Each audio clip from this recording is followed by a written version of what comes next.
Exodus. Exodus chapter 1. Now these are the names of the children of Israel which came into Egypt. Every man in his household came with Jacob: Reuben, Simeon, Levi, and Judah; Issachar, Zebulun, and Benjamin; Dan and Naphtali, Gad and Asher. And all the souls that came out of the loins of Jacob were 70 souls, for Joseph was in Egypt already. And Joseph died, and all his brethren, and all that generation. And the children of Israel were fruitful, and increased abundantly, and multiplied, and waxed exceedingly mighty, and the land was filled with them. Now there arose up a new king over Egypt, which knew not Joseph. And he said unto his people, Behold, the people of the children of Israel are more and mightier than we. Come on, let us deal wisely with them, lest they multiply, and it come to pass that when there falleth out any war, they join also unto our enemies, and fight against us, and so get them up out of the land. Therefore they did set over them taskmasters to afflict them with their burdens, and they built for Pharaoh treasure cities, Pithom and Raamses. But the more they afflicted them, the more they multiplied and grew, and they were grieved because of the children of Israel. And the Egyptians made the children of Israel to serve with rigor. And they made their lives bitter with hard bondage, in mortar and in brick, and in all manner of service in the field. All their service wherein they made them serve was with rigor. And the king of Egypt spake to the Hebrew midwives, of which the name of the one was Shiphrah, and the name of the other Puah. And he said, When ye do the office of a midwife to the Hebrew women, and see them upon the stools, if it be a son, then ye shall kill him. But if it be a daughter, then she shall live. But the midwives feared God, and did not as the king of Egypt commanded them, but saved the men children alive. And the king of Egypt called for the midwives, and said unto them, Why have ye done this thing, and have saved the men children alive?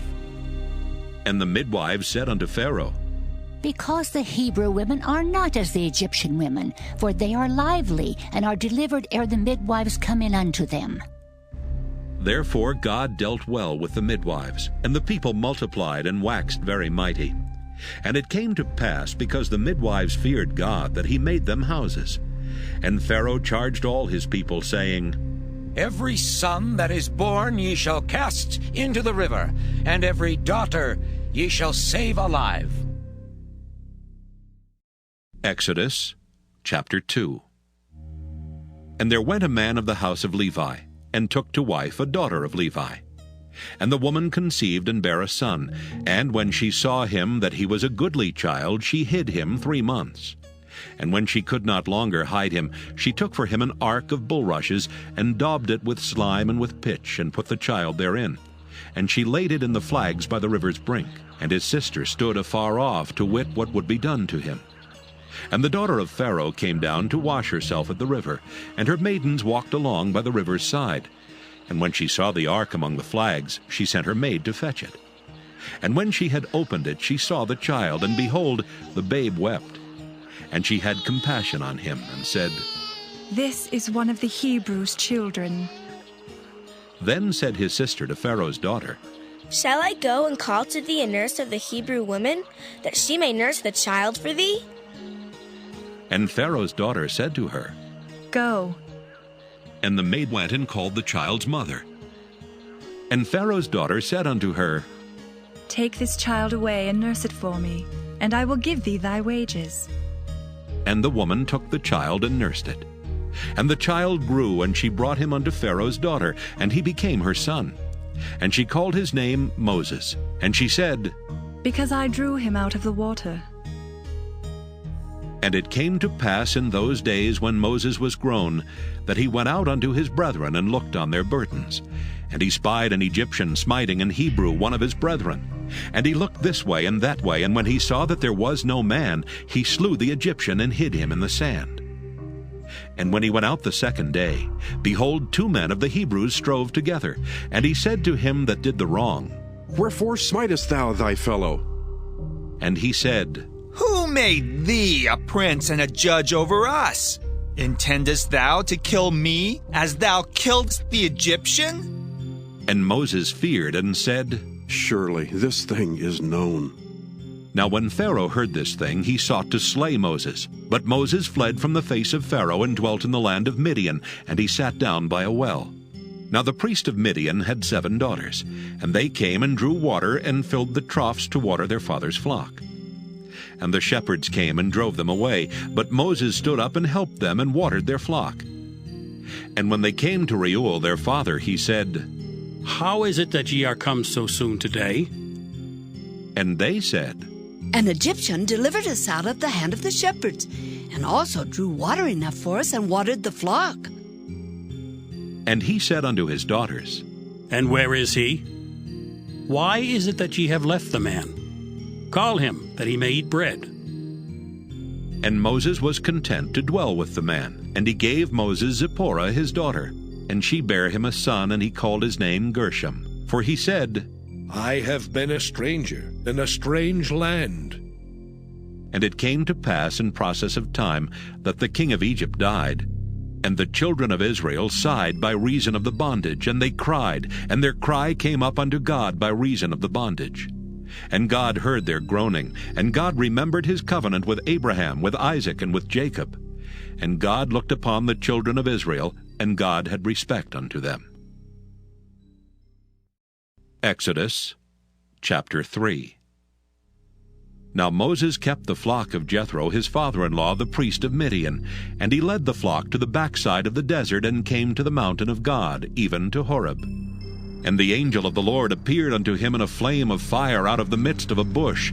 And he looked, and behold, the bush burned with fire, and the bush was not consumed. And Moses said, I will now turn aside and see this great sight, why the bush is not burnt. And when the Lord saw that he turned aside to see, God called unto him out of the midst of the bush, and said, Moses, Moses. And he said, Here am I. And he said, Draw not nigh hither. Put off thy shoes from off thy feet, for the place whereon thou standest is holy ground. Moreover he said, I am the God of thy father, the God of Abraham, the God of Isaac, and the God of Jacob. And Moses hid his face, for he was afraid to look upon God. And the Lord said, I have surely seen the affliction of my people which are in Egypt, and have heard their cry by reason of their taskmasters, for I know their sorrows.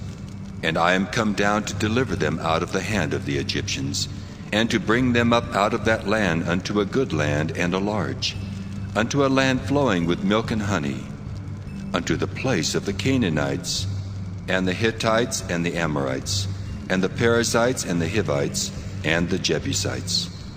Now therefore, behold, the cry of the children of Israel is come unto me, and I have also seen the oppression wherewith the Egyptians oppress them. Come now therefore, and I will send thee unto Pharaoh, that thou mayest bring forth my people, the children of Israel, out of Egypt. And Moses said unto God, Who am I, that I should go unto Pharaoh, and that I should bring forth the children of Israel out of Egypt? And he said, Certainly I will be with thee, and this shall be a token unto thee that I have sent thee. When thou hast brought forth the people out of Egypt, ye shall serve God upon this mountain. And Moses said unto God, Behold, when I come unto the children of Israel, and shall say unto them, The God of your fathers hath sent me unto you, and they shall say to me, What is his name? What shall I say unto them? And God said unto Moses, I am that I am. And he said, Thus shalt thou say unto the children of Israel, I am hath sent me unto you. And God said moreover unto Moses, Thus shalt thou say unto the children of Israel, The Lord God of your fathers, the God of Abraham, the God of Isaac, and the God of Jacob hath sent me unto you. This is my name forever, and this is my memorial unto all generations. Go and gather the elders of Israel together, and say unto them, The Lord God of your fathers, the God of Abraham, of Isaac, and of Jacob, appeared unto me, saying, I have surely visited you and seen that which is done to you in Egypt. And I have said, I will bring you up out of the affliction of Egypt unto the land of the Canaanites, and the Hittites and the Amorites, and the Perizzites and the Hivites, and the Jebusites unto a land flowing with milk and honey. And they shall hearken to thy voice, and thou shalt come, thou and the elders of Israel, unto the king of Egypt. And ye shall say unto him, The Lord God of the Hebrews hath met with us. And now let us go, we beseech thee, 3 days' journey into the wilderness, that we may sacrifice to the Lord our God. And I am sure that the king of Egypt will not let you go, no, not by a mighty hand. And I will stretch out my hand and smite Egypt with all my wonders, which I will do in the midst thereof, and after that he will let you go. And I will give this people favor in the sight of the Egyptians. And it shall come to pass that when ye go, ye shall not go empty. But every woman shall borrow of her neighbor, and of her that sojourneth in her house, jewels of silver, and jewels of gold, and raiment. And ye shall put them upon your sons and upon your daughters, and ye shall spoil the Egyptians. Exodus chapter 4. And Moses answered and said, But behold, they will not believe me, nor hearken unto my voice, for they will say, The Lord hath not appeared unto thee. And the Lord said unto him, What is that in thine hand? And he said, A rod. And he said, Cast it on the ground. And he cast it on the ground, and it became a serpent, and Moses fled from before it. And the Lord said unto Moses, Put forth thine hand, and take it by the tail. And he put forth his hand, and caught it, and it became a rod in his hand, that they may believe that the Lord God of their fathers, the God of Abraham, the God of Isaac, and the God of Jacob hath appeared unto thee. And the Lord said furthermore unto him, Put now thine hand into thy bosom. And he put his hand into his bosom, and when he took it out, behold, his hand was leprous as snow. And he said, Put thine hand into thy bosom again. And he put his hand into his bosom again, and plucked it out of his bosom, and behold, it was turned again as his other flesh. And it shall come to pass, if they will not believe thee, neither hearken to the voice of the first sign, that they will believe the voice of the latter sign. And it shall come to pass, if they will not believe also these 2 signs, neither hearken unto thy voice, that thou shalt take of the water of the river, and pour it upon the dry land. And the water which thou takest out of the river shall become blood upon the dry land. And Moses said unto the Lord, O my Lord, I am not eloquent, neither heretofore nor since thou hast spoken unto thy servant, but I am slow of speech, and of a slow tongue. And the Lord said unto him, Who hath made man's mouth?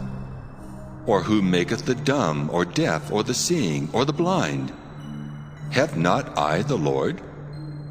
Now therefore go, and I will be with thy mouth, and teach thee what thou shalt say. And he said, O my Lord, send, I pray thee, by the hand of him whom thou wilt send.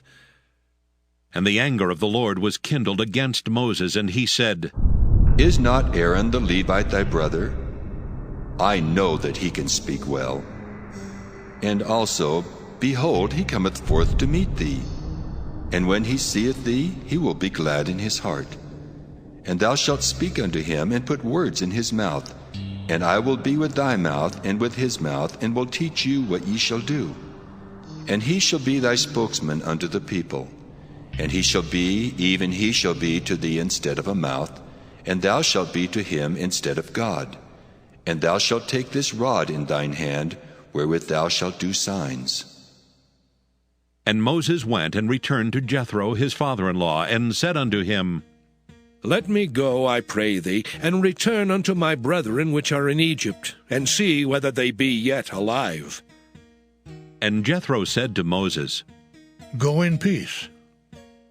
And the Lord said unto Moses in Midian, Go, return into Egypt, for all the men are dead which sought thy life. And Moses took his wife and his sons, and set them upon an ass, and he returned to the land of Egypt. And Moses took the rod of God in his hand. And the Lord said unto Moses, When thou goest to return into Egypt, see that thou do all those wonders before Pharaoh which I put in thine hand. But I will harden his heart, that he shall not let the people go. And thou shalt say unto Pharaoh, Thus saith the Lord, Israel is my son, even my firstborn. And I say unto thee, Let my son go, that he may serve me. And if thou refuse to let him go, behold, I will slay thy son, even thy firstborn. And it came to pass by the way in the inn, that the Lord met him, and sought to kill him. Then Zipporah took a sharp stone, and cut off the foreskin of her son, and cast it at his feet, and said, Surely a bloody husband art thou to me. So he let him go. Then she said, A bloody husband thou art, because of the circumcision. And the Lord said to Aaron, Go into the wilderness to meet Moses. And he went and met him in the mount of God, and kissed him. And Moses told Aaron all the words of the Lord who had sent him, and all the signs which he had commanded him. And Moses and Aaron went and gathered together all the elders of the children of Israel. And Aaron spake all the words which the Lord had spoken unto Moses, and did the signs in the sight of the people. And the people believed. And when they heard that the Lord had visited the children of Israel, and that he had looked upon their affliction, then they bowed their heads and worshipped. Exodus chapter 5. And afterward Moses and Aaron went in and told Pharaoh, Thus saith the Lord God of Israel, Let my people go, that they may hold a feast unto me in the wilderness. And Pharaoh said, Who is the Lord, that I should obey his voice to let Israel go? I know not the Lord, neither will I let Israel go. And they said, The God of the Hebrews hath met with us. Let us go, we pray thee, 3 days' journey into the desert, and sacrifice unto the Lord our God, lest he fall upon us with pestilence or with the sword. And the king of Egypt said unto them, Wherefore do ye, Moses and Aaron, let the people from their works? Get you unto your burdens. And Pharaoh said, Behold, the people of the land now are many, and ye make them rest from their burdens? And Pharaoh commanded the same day the taskmasters of the people and their officers, saying, Ye shall no more give the people straw to make brick, as heretofore. Let them go and gather straw for themselves, and the tale of the bricks which they did make heretofore ye shall lay upon them. Ye shall not diminish aught thereof. For they be idle. Therefore they cry, saying, Let us go and sacrifice to our God. Let their more work be laid upon the men, that they may labor therein, and let them not regard vain words. And the taskmasters of the people went out, and their officers, and they spake to the people, saying, Thus saith Pharaoh, I will not give you straw. Go ye, get you straw where ye can find it, yet not aught of your work shall be diminished. So the people were scattered abroad throughout all the land of Egypt to gather stubble instead of straw. And the taskmasters hasted them, saying, Fulfill your works, your daily tasks, as when there was straw.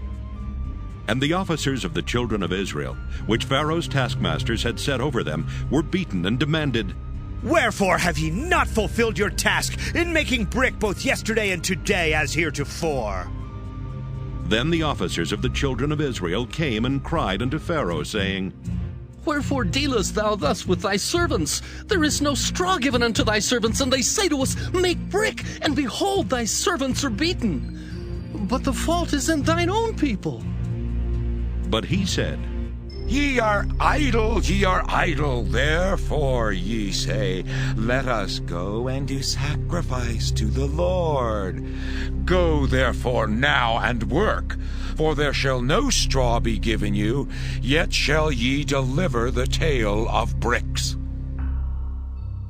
And the officers of the children of Israel did see that they were in evil case, after it was said, Ye shall not minish aught from your bricks of your daily task. And they met Moses and Aaron, who stood in the way as they came forth from Pharaoh. And they said unto them, The Lord look upon you and judge, because ye have made our Savior to be abhorred in the eyes of Pharaoh, and in the eyes of his servants, to put a sword in their hand to slay us.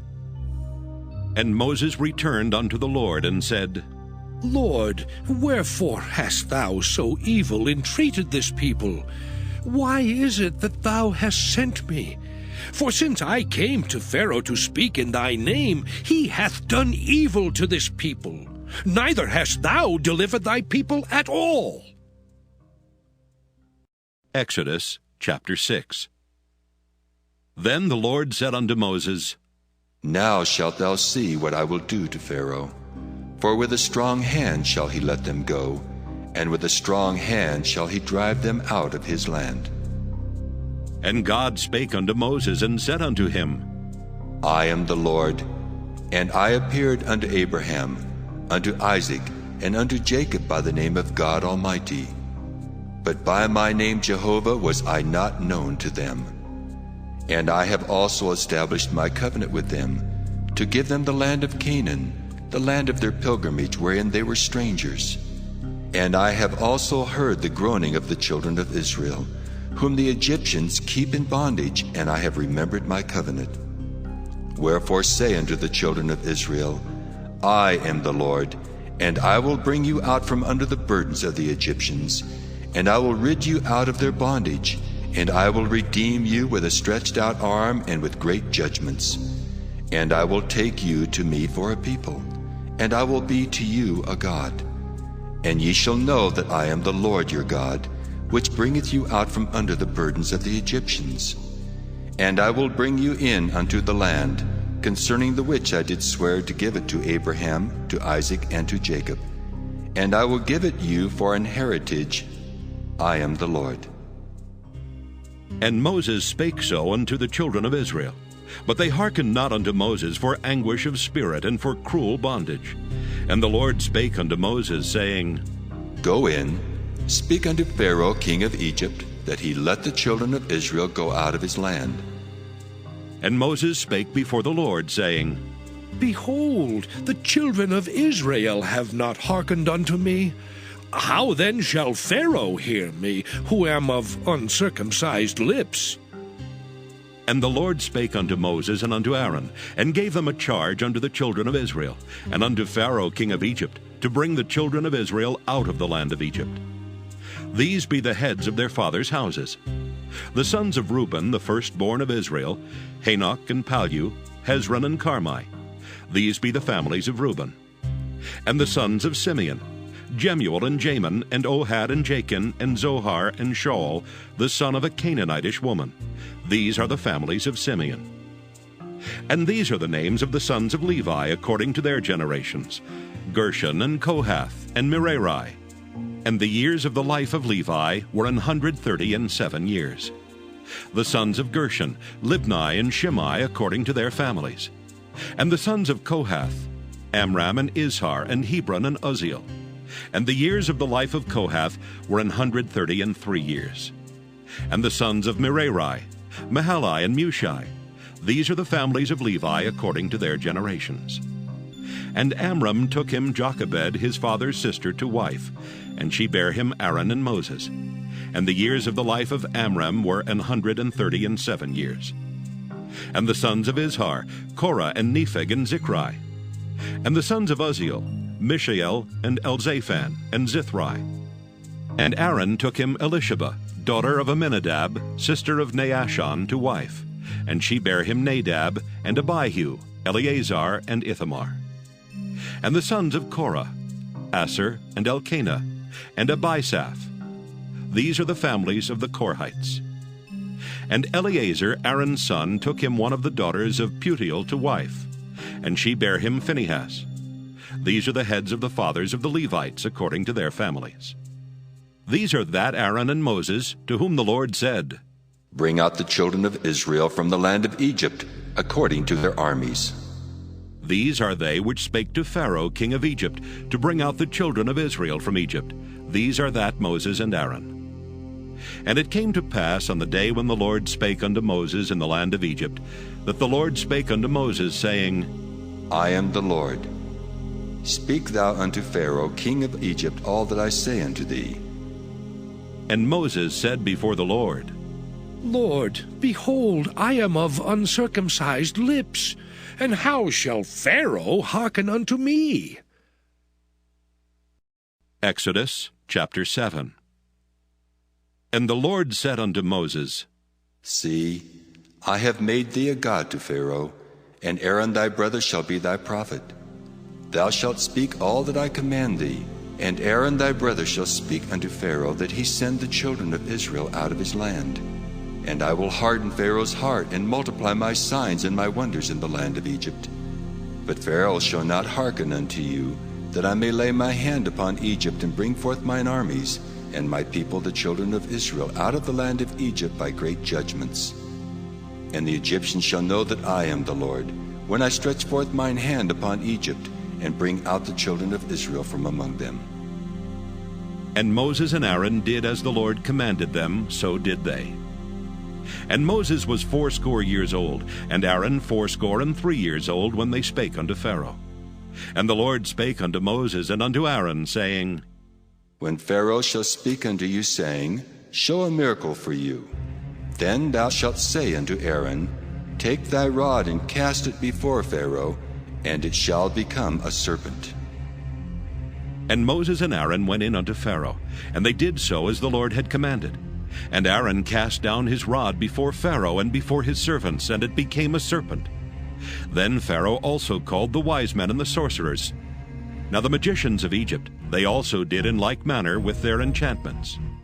For they cast down every man his rod, and they became serpents. But Aaron's rod swallowed up their rods. And he hardened Pharaoh's heart, that he hearkened not unto them, as the Lord had said. And the Lord said unto Moses, Pharaoh's heart is hardened, he refuseth to let the people go. Get thee unto Pharaoh in the morning. Lo, he goeth out unto the water, and thou shalt stand by the river's brink against he come. And the rod which was turned to a serpent shalt thou take in thine hand, and thou shalt say unto him, The Lord God of the Hebrews hath sent me unto thee, saying, Let my people go, that they may serve me in the wilderness. And behold, hitherto thou wouldst not hear. Thus saith the Lord, In this thou shalt know that I am the Lord.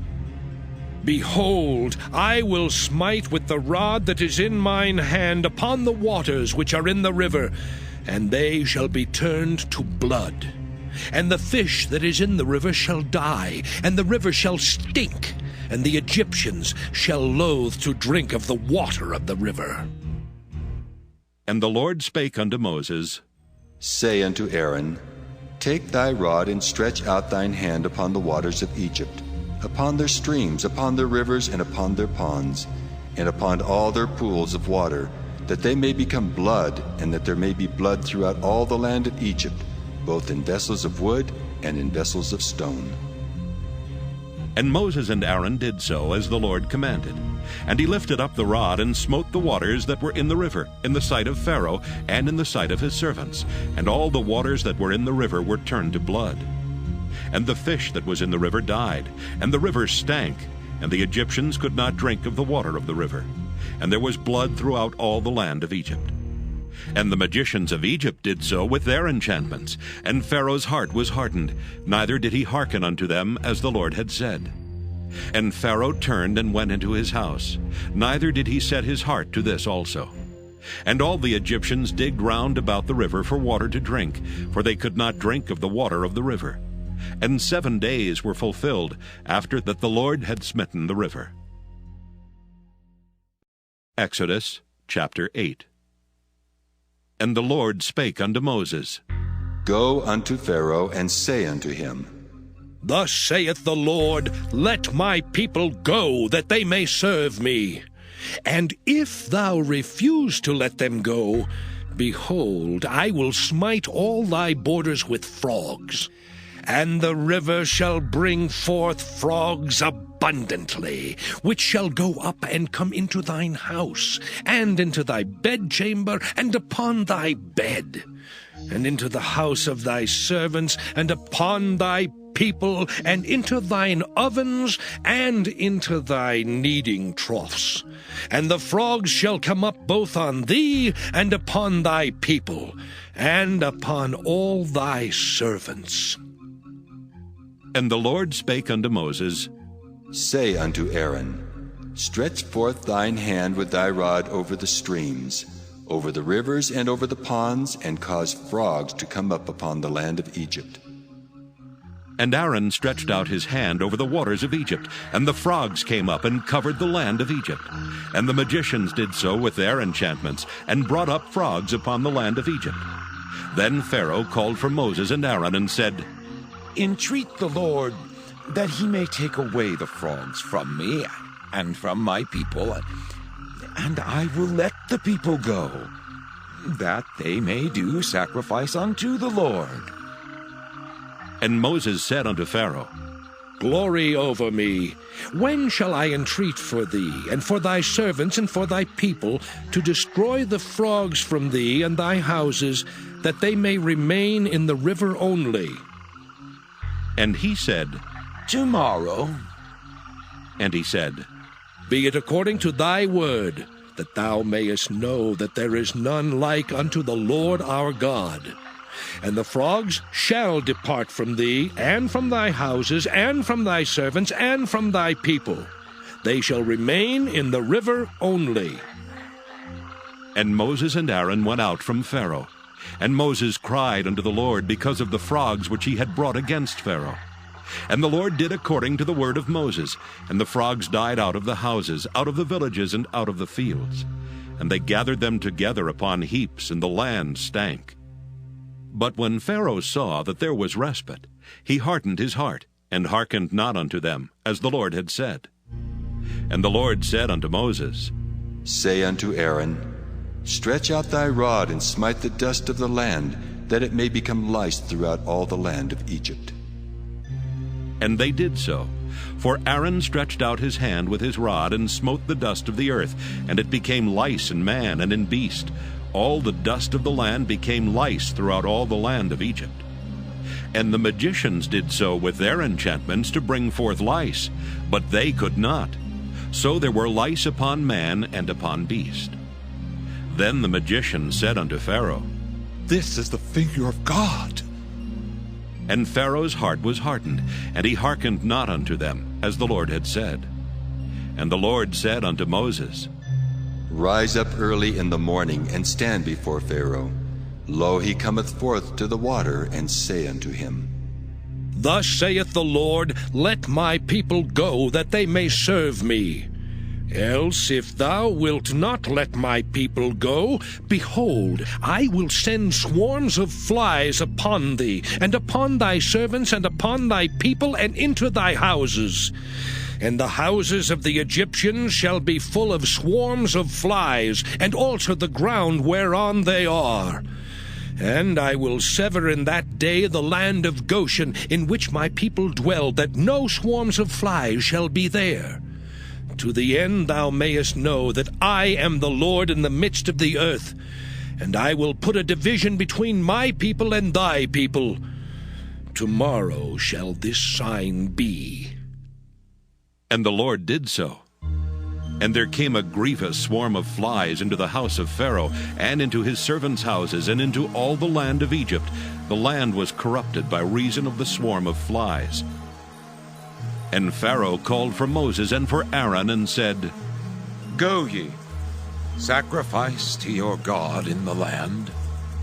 And Moses said, It is not meet so to do, for we shall sacrifice the abomination of the Egyptians to the Lord our God. Lo, shall we sacrifice the abomination of the Egyptians before their eyes, and will they not stone us? We will go 3 days' journey into the wilderness, and sacrifice to the Lord our God, as he shall command us. And Pharaoh said, I will let you go, that ye may sacrifice to the Lord your God in the wilderness. Only ye shall not go very far away. Entreat for me. And Moses said, Behold, I go out from thee, and I will entreat the Lord that the swarms of flies may depart from Pharaoh, from his servants, and from his people tomorrow. But let not Pharaoh deal deceitfully any more in not letting the people go to sacrifice to the Lord. And Moses went out from Pharaoh and entreated the Lord. And the Lord did according to the word of Moses, and he removed the swarms of flies from Pharaoh, from his servants, and from his people. There remained not one. And Pharaoh hardened his heart at this time also, neither would he let the people go. Exodus chapter 9. Then the Lord said unto Moses, Go in unto Pharaoh, and tell him, Thus saith the Lord God of the Hebrews, Let my people go, that they may serve me. For if thou refuse to let them go, and wilt hold them still, behold, the hand of the Lord is upon thy cattle which is in the field, upon the horses, upon the asses, upon the camels, upon the oxen, and upon the sheep. There shall be a very grievous murrain. And the Lord shall sever between the cattle of Israel and the cattle of Egypt, and there shall nothing die of all that is the children's of Israel. And the Lord appointed a set time, saying, Tomorrow the Lord shall do this thing in the land. And the Lord did that thing on the morrow, and all the cattle of Egypt died. But of the cattle of the children of Israel died not one. And Pharaoh sent, and behold, there was not one of the cattle of the Israelites dead. And the heart of Pharaoh was hardened, and he did not let the people go. And the Lord said unto Moses and unto Aaron, Take to you handfuls of ashes of the furnace, and let Moses sprinkle it toward the heaven in the sight of Pharaoh. And it shall become small dust in all the land of Egypt, and shall be a boil breaking forth with blains upon man and upon beast, throughout all the land of Egypt. And they took ashes of the furnace and stood before Pharaoh. And Moses sprinkled it up toward heaven, and it became a boil breaking forth with blains upon man and upon beast. And the magicians could not stand before Moses because of the boils, for the boil was upon the magicians and upon all the Egyptians. And the Lord hardened the heart of Pharaoh, and he hearkened not unto them, as the Lord had spoken unto Moses. And the Lord said unto Moses, Rise up early in the morning, and stand before Pharaoh, and say unto him, Thus saith the Lord God of the Hebrews, Let my people go, that they may serve me. For I will at this time send all my plagues upon thine heart, and upon thy servants, and upon thy people, that thou mayest know that there is none like me in all the earth. For now I will stretch out my hand, that I may smite thee and thy people with pestilence, and thou shalt be cut off from the earth. And in very deed for this cause have I raised thee up, for to show in thee my power, and that my name may be declared throughout all the earth. As yet exaltest thou thyself against my people, that thou wilt not let them go? Behold, tomorrow, about this time, I will cause it to rain a very grievous hail, such as hath not been in Egypt since the foundation thereof, even until now. Send therefore now, and gather thy cattle, and all that thou hast in the field. For upon every man and beast which shall be found in the field, and shall not be brought home, the hail shall come down upon them, and they shall die. He that feared the word of the Lord among the servants of Pharaoh made his servants and his cattle flee into the houses. And he that regarded not the word of the Lord left his servants and his cattle in the field. And the Lord said unto Moses, Stretch forth thine hand toward heaven, that there may be hail in all the land of Egypt, upon man and upon beast, and upon every herb of the field throughout the land of Egypt. And Moses stretched forth his rod toward heaven, and the Lord sent thunder and hail, and the fire ran along upon the ground. And the Lord rained hail upon the land of Egypt. So there was hail and fire mingled with the hail, very grievous, such as there was none like it in all the land of Egypt since it became a nation. And the hail smote throughout all the land of Egypt all that was in the field, both man and beast. And the hail smote every herb of the field, and brake every tree of the field. Only in the land of Goshen, where the children of Israel were, was there no hail. And Pharaoh sent and called for Moses and Aaron, and said unto them, I have sinned this time. The Lord is righteous, and I and my people are wicked. Entreat the Lord, for it is enough that there be no more mighty thunderings and hail, and I will let you go, and ye shall stay no longer. And Moses said unto him, As soon as I am gone out of the city, I will spread abroad my hands unto the Lord. And the thunder shall cease, neither shall there be any more hail, that thou mayest know how that the earth is the Lord's. But as for thee and thy servants, I know that ye will not yet fear the Lord God. And the flax and the barley was smitten, for the barley was in the ear, and the flax was bold. But the wheat and the rye were not smitten, for they were not grown up. And Moses went out of the city from Pharaoh, and spread abroad his hands unto the Lord. And the thunders and hail ceased, and the rain was not poured upon the earth. And when Pharaoh saw that the rain and the hail and the thunders were ceased, he sinned yet more, and hardened his heart, he and his servants. And the heart of Pharaoh was hardened, neither would he let the children of Israel go, as the Lord had spoken by Moses. Exodus chapter 10. And the Lord said unto Moses, Go in unto Pharaoh, for I have hardened his heart and the heart of his servants, that I might show these my signs before him, and that thou mayest tell in the ears of thy son, and of thy son's son, what things I have wrought in Egypt, and my signs which I have done among them, that ye may know how that I am the Lord.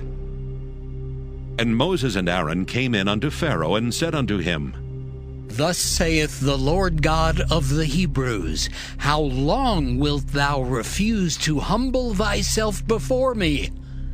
Let my people go, that they may serve me. Else, if thou refuse to let my people go, behold, tomorrow will I bring the locusts into thy coast, and they shall cover the face of the earth, that one cannot be able to see the earth. And they shall eat the residue of that which is escaped, which remaineth unto you from the hail, and shall eat every tree which groweth for you out of the field. And they shall fill thy houses, and the houses of all thy servants, and the houses of all the Egyptians, which neither thy fathers nor thy fathers' fathers have seen, since the day that they were upon the earth unto this day. And he turned himself and went out from Pharaoh. And Pharaoh's servants said unto him, How long shall this man be a snare to us? Let the men go, that they may serve the Lord their God. Knowest thou not yet that Egypt is destroyed? And Moses and Aaron were brought again unto Pharaoh, and he said unto them, Go, serve the Lord your God. But who are they that shall go? And Moses said, We will go with our young and with our old, with our sons and with our daughters, with our flocks and with our herds will we go, for we must hold a feast unto the Lord. And he said unto them, Let the Lord be so with you, as I will let you go. And your little ones, look to it, for evil is before you. Not so. Go now, ye that are men, and serve the Lord, for that ye did desire. And they were driven out from Pharaoh's presence. And the Lord said unto Moses, Stretch out thine hand over the land of Egypt, for the locusts, that they may come up upon the land of Egypt, and eat every herb of the land, even all that the hail hath left. And Moses stretched forth his rod over the land of Egypt, And the Lord brought an east wind upon the land all that day and all that night. And when it was morning, the east wind brought the locusts. And the locusts went up over all the land of Egypt, and rested in all the coasts of Egypt. Very grievous were they. Before them there were no such locusts as they, neither after them shall be such. For they covered the face of the whole earth, so that the land was darkened. And they did eat every herb of the land, and all the fruit of the trees which the hail had left. And there remained not any green thing in the trees, or in the herbs of the field, through all the land of Egypt. Then Pharaoh called for Moses and Aaron in haste, and he said, I have sinned against the Lord your God and against you. Now therefore forgive, I pray thee, my sin only this once, and entreat the Lord your God that he may take away from me this death only. And he went out from Pharaoh and entreated the Lord. And the Lord turned a mighty strong west wind, which took away the locusts and cast them into the Red Sea. There remained not one locust in all the coasts of Egypt. But the Lord hardened Pharaoh's heart, so that he would not let the children of Israel go. And the Lord said unto Moses, Stretch out thine hand toward heaven, that there may be darkness over the land of Egypt, even darkness which may be felt. And Moses stretched forth his hand toward heaven, and there was a thick darkness in all the land of Egypt 3 days. They saw not one another, neither rose any from his place for 3 days. But all the children of Israel had light in their dwellings. And Pharaoh called unto Moses and said, Go ye, serve the Lord, only let your flocks and your herds be stayed. Let your little ones also go with you. And Moses said, Thou must give us also sacrifices and burnt offerings, that we may sacrifice unto the Lord our God. Our cattle also shall go with us. There shall not an hoof be left behind. For thereof must we take to serve the Lord our God. And we know not with what we must serve the Lord until we come thither. But the Lord hardened Pharaoh's heart, and he would not let them go. And Pharaoh said unto him, Get thee from me! Take heed to thyself, see my face no more, for in that day thou seest my face, thou shalt die. And Moses said, Thou hast spoken well. I will see thy face again no more. Exodus chapter 11. And the Lord said unto Moses, Yet will I bring one plague more upon Pharaoh and upon Egypt. Afterwards he will let you go hence. When he shall let you go, he shall surely thrust you out hence altogether. Speak now in the ears of the people, and let every man borrow of his neighbor, and every woman of her neighbor, jewels of silver and jewels of gold. And the Lord gave the people favor in the sight of the Egyptians. Moreover, the man Moses was very great in the land of Egypt, in the sight of Pharaoh's servants, and in the sight of the people. And Moses said, Thus saith the Lord, About midnight will I go out into the midst of Egypt, and all the firstborn in the land of Egypt shall die, from the firstborn of Pharaoh that sitteth upon his throne, even unto the firstborn of the maidservant that is behind the mill, and all the firstborn of beasts. And there shall be a great cry throughout all the land of Egypt, such as there was none like it, nor shall be like it any more. But against any of the children of Israel shall not a dog move his tongue, against man or beast, that ye may know how that the Lord doth put a difference between the Egyptians and Israel. And all these thy servants shall come down unto me, and bow down themselves unto me, saying, Get thee out, and all the people that follow thee. And after that I will go out. And he went out from Pharaoh in a great anger. And the Lord said unto Moses, Pharaoh shall not hearken unto you, that my wonders may be multiplied in the land of Egypt. And Moses and Aaron did all these wonders before Pharaoh. And the Lord hardened Pharaoh's heart, so that he would not let the children of Israel go out of his land. Exodus chapter 12. And the Lord spake unto Moses and Aaron in the land of Egypt, saying, This month shall be unto you the beginning of months. It shall be the first month of the year to you. Speak ye unto all the congregation of Israel, saying, In the 10th day of this month they shall take to them every man a lamb, according to the house of their fathers, a lamb for an house. And if the household be too little for the lamb, let him and his neighbor next unto his house take it according to the number of the souls. Every man according to his eating shall make your count for the lamb. Your lamb shall be without blemish, a male of the first year. Ye shall take it out from the sheep or from the goats, and ye shall keep it up until the 14th day of the same month. And the whole assembly of the congregation of Israel shall kill it in the evening. And they shall take of the blood, and strike it on the 2 side posts and on the upper doorpost of the houses, wherein they shall eat it. And they shall eat the flesh in that night, roast with fire, and unleavened bread, and with bitter herbs they shall eat it. Eat not of it raw, nor sodden at all with water, but roast with fire, his head with his legs, and with the purtenance thereof. And ye shall let nothing of it remain until the morning, and that which remaineth of it until the morning ye shall burn with fire. And thus shall ye eat it, with your loins girded, your shoes on your feet, and your staff in your hand. And ye shall eat it in haste. It is the Lord's Passover.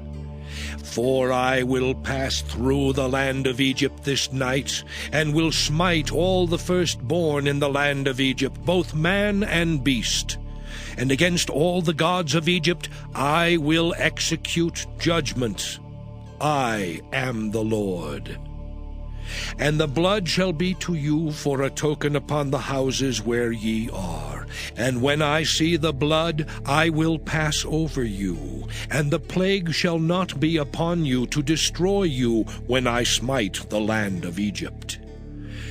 And this day shall be unto you for a memorial, and ye shall keep it a feast to the Lord throughout your generations.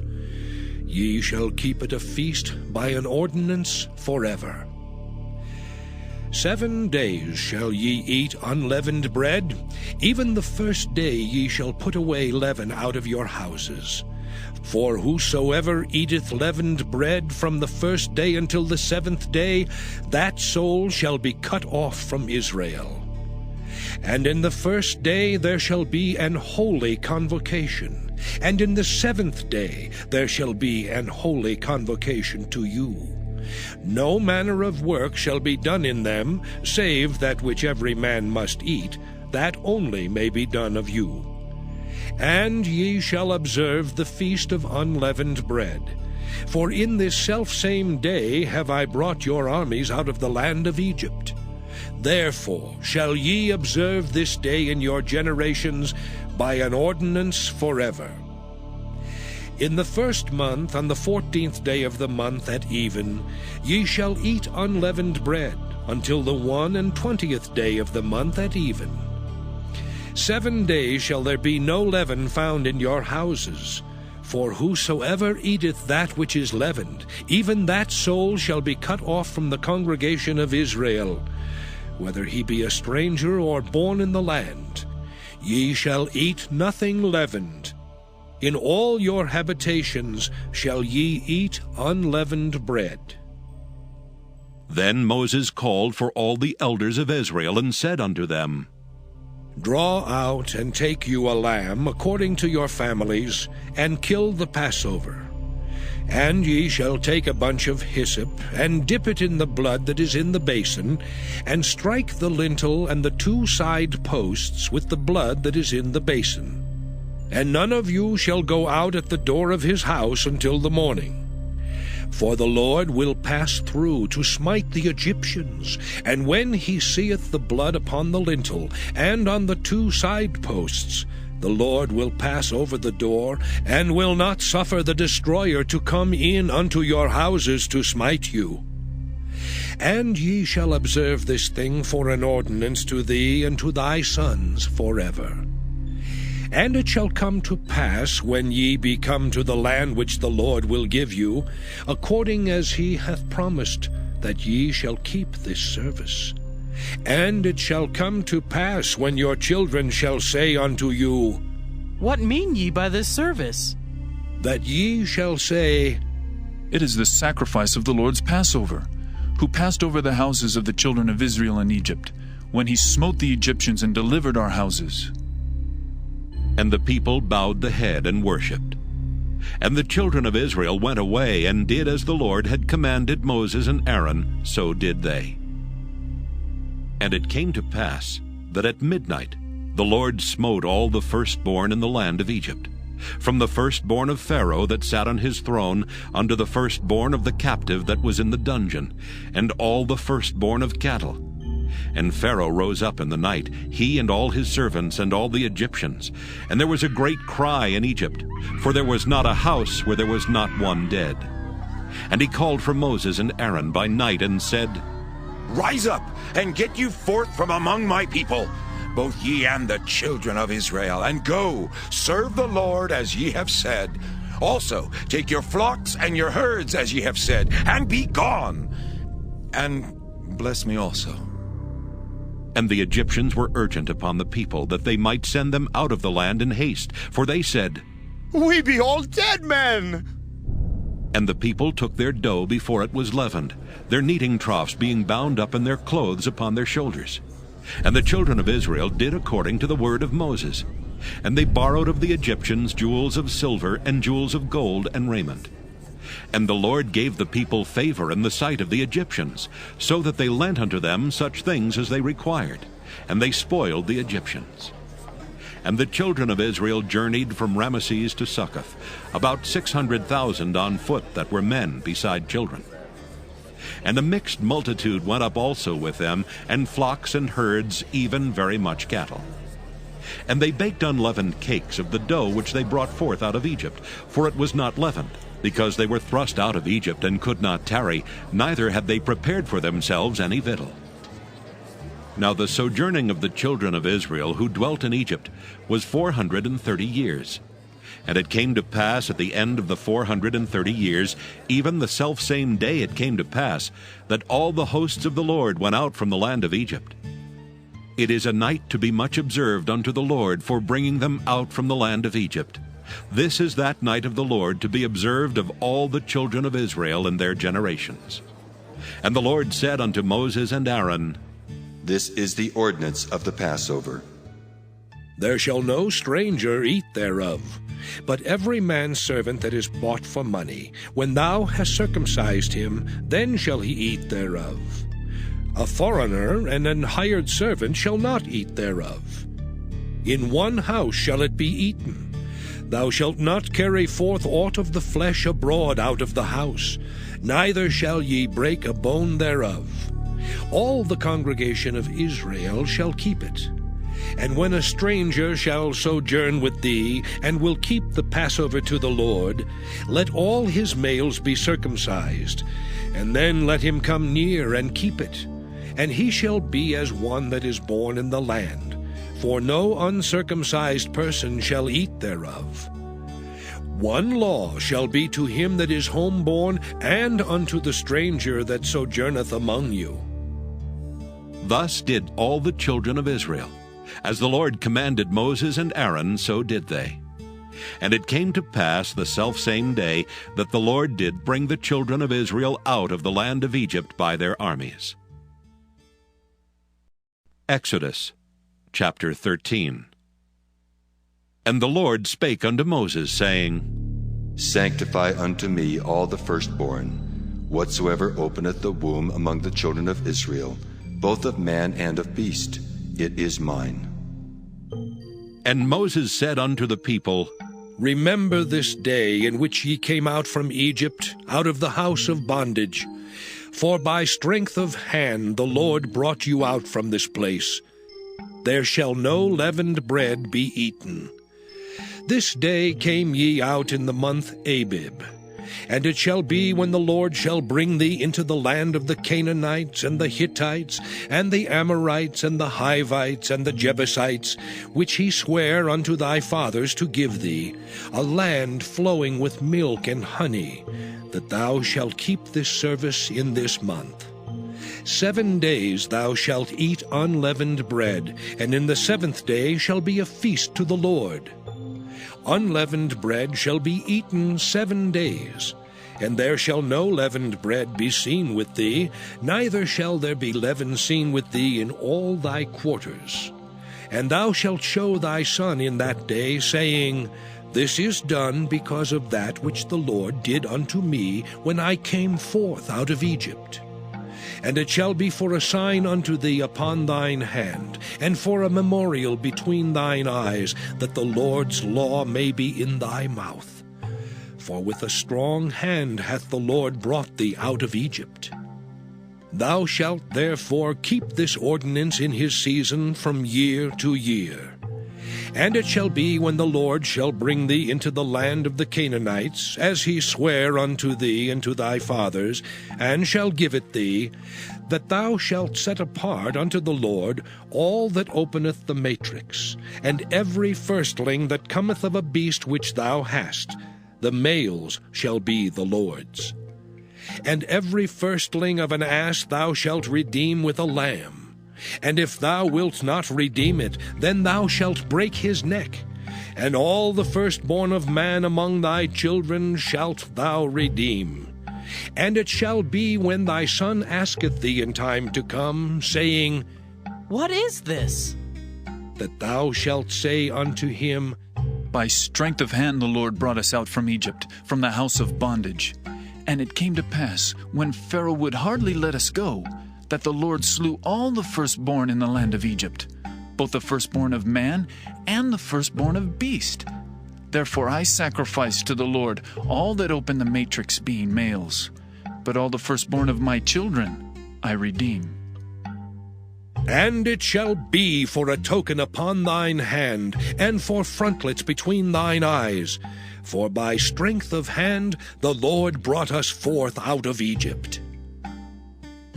And it came to pass, when Pharaoh had let the people go, that God led them not through the way of the land of the Philistines, although that was near. For God said, Lest peradventure the people repent when they see war, and they return to Egypt. But God led the people about through the way of the wilderness of the Red Sea, and the children of Israel went up harnessed out of the land of Egypt. And Moses took the bones of Joseph with him, for he had straitly sworn the children of Israel, saying, God will surely visit you, and ye shall carry up my bones away hence with you. And they took their journey from Succoth, and encamped in Etham in the edge of the wilderness. And the Lord went before them by day in a pillar of a cloud, to lead them the way, and by night in a pillar of fire, to give them light, to go by day and night. He took not away the pillar of the cloud by day, nor the pillar of fire by night from before the people. Exodus chapter 14. And the Lord spake unto Moses, saying, Speak unto the children of Israel, that they turn and encamp before Pihahiroth, between Migdol and the sea, over against Baal-zephon. Before it shall ye encamp by the sea. For Pharaoh will say of the children of Israel, They are entangled in the land, the wilderness hath shut them in. And I will harden Pharaoh's heart, that he shall follow after them. And I will be honored upon Pharaoh, and upon all his host, that the Egyptians may know that I am the Lord. And they did so. And it was told the king of Egypt that the people fled, and the heart of Pharaoh and of his servants was turned against the people, and they said, Why have we done this, that we have let Israel go from serving us? And he made ready his chariot, and took his people with him. And he took 600 chosen chariots, and all the chariots of Egypt, and captains over every one of them. And the Lord hardened the heart of Pharaoh king of Egypt, and he pursued after the children of Israel. And the children of Israel went out with an high hand. But the Egyptians pursued after them, all the horses and chariots of Pharaoh and his horsemen and his army, and overtook them encamping by the sea, beside Pi-hahiroth, before Baal-zephon. And when Pharaoh drew nigh, the children of Israel lifted up their eyes, and behold, the Egyptians marched after them. And they were sore afraid. And the children of Israel cried out unto the Lord. And they said unto Moses, Because there were no graves in Egypt, hast thou taken us away to die in the wilderness? Wherefore hast thou dealt thus with us, to carry us forth out of Egypt? Is not this the word that we did tell thee in Egypt, saying, Let us alone, that we may serve the Egyptians? For it had been better for us to serve the Egyptians, than that we should die in the wilderness. And Moses said unto the people, Fear ye not. Stand still and see the salvation of the Lord, which he will show to you today. For the Egyptians whom ye have seen today, ye shall see them again no more forever. The Lord shall fight for you, and ye shall hold your peace. And the Lord said unto Moses, Wherefore criest thou unto me? Speak unto the children of Israel that they go forward. But lift thou up thy rod, and stretch out thine hand over the sea, and divide it. And the children of Israel shall go on dry ground through the midst of the sea. And I, behold, I will harden the hearts of the Egyptians, and they shall follow them. And I will get me honor upon Pharaoh, and upon all his host, upon his chariots, and upon his horsemen. And the Egyptians shall know that I am the Lord, when I have gotten me honor upon Pharaoh, upon his chariots, and upon his horsemen. And the angel of God, which went before the camp of Israel, removed and went behind them. And the pillar of the cloud went from before their face, and stood behind them. And it came between the camp of the Egyptians and the camp of Israel, and it was a cloud and darkness to them, but it gave light by night to these, so that the one came not near the other all the night. And Moses stretched out his hand over the sea, and the Lord caused the sea to go back by a strong east wind all that night, and made the sea dry land, and the waters were divided. And the children of Israel went into the midst of the sea upon the dry ground, and the waters were a wall unto them on their right hand and on their left. And the Egyptians pursued, and went in after them to the midst of the sea, even all Pharaoh's horses, his chariots, and his horsemen. And it came to pass that in the morning watch the Lord looked unto the host of the Egyptians through the pillar of fire and of the cloud, and troubled the host of the Egyptians, and took off their chariot wheels, that they drave them heavily. So that the Egyptians said, Let us flee from the face of Israel. For the Lord fighteth for them against the Egyptians. And the Lord said unto Moses, Stretch out thine hand over the sea, that the waters may come again upon the Egyptians, upon their chariots, and upon their horsemen. And Moses stretched forth his hand over the sea, and the sea returned to his strength when the morning appeared. And the Egyptians fled against it, and the Lord overthrew the Egyptians in the midst of the sea. And the waters returned and covered the chariots and the horsemen, and all the host of Pharaoh that came into the sea after them. There remained not so much as one of them. But the children of Israel walked upon dry land in the midst of the sea, and the waters were a wall unto them on their right hand and on their left. Thus the Lord saved Israel that day out of the hand of the Egyptians. And Israel saw the Egyptians dead upon the seashore. And Israel saw that great work which the Lord did upon the Egyptians. And the people feared the Lord, and believed the Lord and his servant Moses. Exodus chapter 15. Then sang Moses and the children of Israel this song unto the Lord, and spake, saying, I will sing unto the Lord, for he hath triumphed gloriously. The horse and his rider hath he thrown into the sea. The Lord is my strength and song, and he is become my salvation. He is my God, and I will prepare him an habitation, my father's God, and I will exalt him. The Lord is a man of war, the Lord is his name. Pharaoh's chariots and his host hath he cast into the sea. His chosen captains also are drowned in the Red Sea. The depths have covered them, they sank into the bottom as a stone. Thy right hand, O Lord, is become glorious in power. Thy right hand, O Lord, hath dashed in pieces the enemy. And in the greatness of thine excellency, thou hast overthrown them that rose up against thee. Thou sentest forth thy wrath, which consumed them as stubble. And with a blast of thy nostrils the waters were gathered together. The flood stood upright as an heap, and the depths were congealed in the heart of the sea. The enemy said, I will pursue, I will overtake, I will divide the spoil. My lust shall be satisfied upon them. I will draw my sword, my hand shall destroy them. Thou didst blow with thy wind, the sea covered them, they sank as lead in the mighty waters. Who is like unto thee, O Lord, among the gods? Who is like thee, glorious in holiness, fearful in praises, doing wonders? Thou stretchest out thy right hand, the earth swallowed them. Thou in thy mercy hast led forth the people which thou hast redeemed. Thou hast guided them in thy strength unto thy holy habitation. The people shall hear and be afraid. Sorrow shall take hold on the inhabitants of Palestina. Then the dukes of Edom shall be amazed. The mighty men of Moab, trembling, shall take hold upon them. All the inhabitants of Canaan shall melt away. Fear and dread shall fall upon them. By the greatness of thine arm, they shall be as still as a stone. Till thy people pass over, O Lord, till the people pass over which thou hast purchased.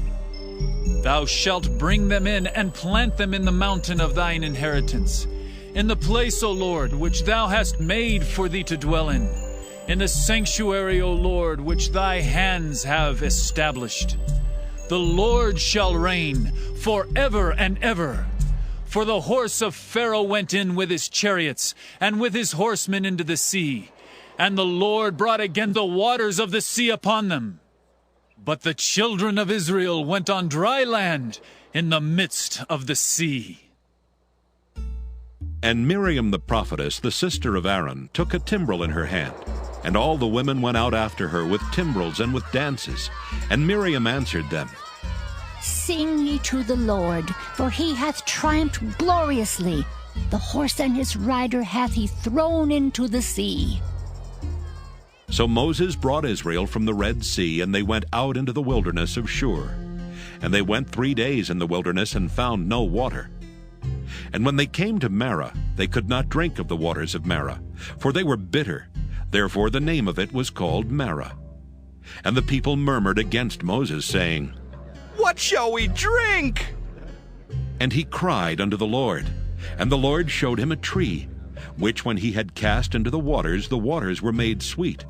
There he made for them a statute and an ordinance, and there he proved them, and said, If thou wilt diligently hearken to the voice of the Lord thy God, and wilt do that which is right in his sight, and wilt give ear to his commandments, and keep all his statutes, I will put none of these diseases upon thee, which I have brought upon the Egyptians. For I am the Lord that healeth thee. And they came to Elim, where were 12 wells of water, and 70 palm trees, and they encamped there by the waters. Exodus chapter 16. And they took their journey from Elim, and all the congregation of the children of Israel came unto the wilderness of Sin, which is between Elim and Sinai, on the 15th day of the 2nd month after their departing out of the land of Egypt. And the whole congregation of the children of Israel murmured against Moses and Aaron in the wilderness.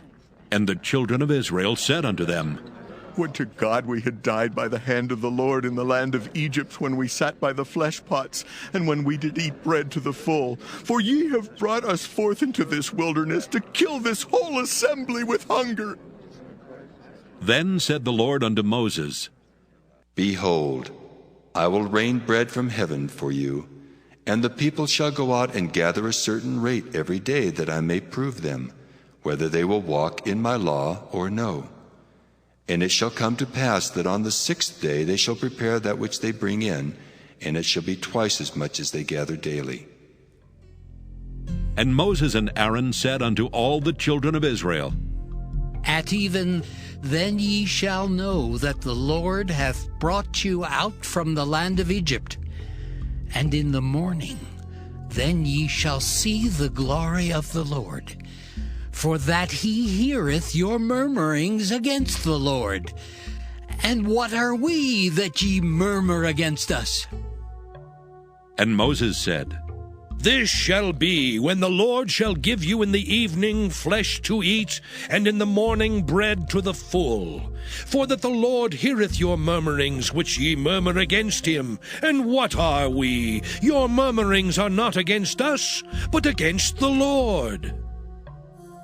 And Moses spake unto Aaron, Say unto all the congregation of the children of Israel, Come near before the Lord, for he hath heard your murmurings. And it came to pass, as Aaron spake unto the whole congregation of the children of Israel, that they looked toward the wilderness, and behold, the glory of the Lord appeared in the cloud. And the Lord spake unto Moses, saying, I have heard the murmurings of the children of Israel. Speak unto them, saying, At even ye shall eat flesh, and in the morning ye shall be filled with bread, and ye shall know that I am the Lord your God. And it came to pass that at even the quails came up and covered the camp, and in the morning the dew lay round about the host. And when the dew that lay was gone up, behold, upon the face of the wilderness there lay a small round thing, as small as the hoarfrost on the ground. And when the children of Israel saw it, they said one to another, It is manna. For they wist not what it was. And Moses said unto them, This is the bread which the Lord hath given you to eat. This is the thing which the Lord hath commanded. Gather of it every man according to his eating, an omer for every man according to the number of your persons. Take ye every man for them which are in his tents. And the children of Israel did so, and gathered, some more, some less. And when they did meet it with an omer, he that gathered much had nothing over, and he that gathered little had no lack. They gathered every man according to his eating. And Moses said, Let no man leave of it till the morning. Notwithstanding they hearkened not unto Moses, but some of them left of it until the morning, and it bred worms and stank, and Moses was wroth with them. And they gathered it every morning, every man according to his eating, and when the sun waxed hot, it melted. And it came to pass that on the 6th day they gathered twice as much bread, 2 omers for one man. And all the rulers of the congregation came and told Moses. And he said unto them, This is that which the Lord hath said. Tomorrow is the rest of the holy Sabbath unto the Lord. Bake that which ye will bake today, and seethe that ye will seethe. And that which remaineth over lay up for you to be kept until the morning. And they laid it up till the morning, as Moses bade. And it did not stink, neither was there any worm therein. And Moses said, Eat that today, for today is a Sabbath unto the Lord. Today ye shall not find it in the field. 6 days ye shall gather it, but on the 7th day, which is the Sabbath, in it there shall be none. And it came to pass that there went out some of the people on the 7th day for to gather, and they found none. And the Lord said unto Moses, How long refuse ye to keep my commandments and my laws? See, for that the Lord hath given you the Sabbath. Therefore he giveth you on the 6th day the bread of 2 days. Abide ye every man in his place. Let no man go out of his place on the 7th day. So the people rested on the 7th day. And the house of Israel called the name thereof manna. And it was like coriander seed white, and the taste of it was like wafers made with honey. And Moses said, This is the thing which the Lord commandeth. Fill an omer of it to be kept for your generations, that they may see the bread wherewith I have fed you in the wilderness, when I brought you forth from the land of Egypt. And Moses said unto Aaron, Take a pot, and put an omer full of manna therein, and lay it up before the Lord, to be kept for your generations. As the Lord commanded Moses, so Aaron laid it up before the testimony to be kept. And the children of Israel did eat manna 40 years, until they came to a land inhabited. They did eat manna until they came unto the borders of the land of Canaan. Now an omer is the 10th part of an ephah. Exodus chapter 17.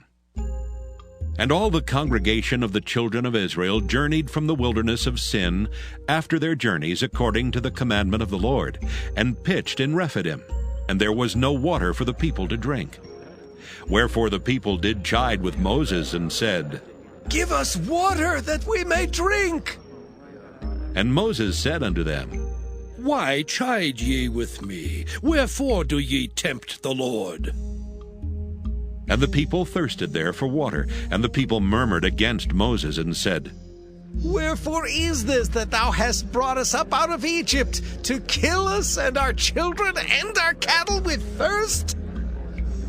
And Moses cried unto the Lord, saying, What shall I do unto this people? They be almost ready to stone me.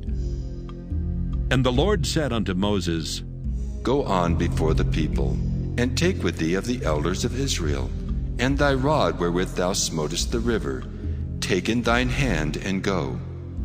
Behold, I will stand before thee there upon the rock in Horeb, and thou shalt smite the rock, and there shall come water out of it, that the people may drink. And Moses did so in the sight of the elders of Israel. And he called the name of the place Massah and Meribah, because of the chiding of the children of Israel, and because they tempted the Lord, saying, Is the Lord among us or not? Then came Amalek and fought with Israel in Rephidim. And Moses said unto Joshua, Choose us out men, and go out, fight with Amalek. Tomorrow I will stand on the top of the hill with the rod of God in mine hand.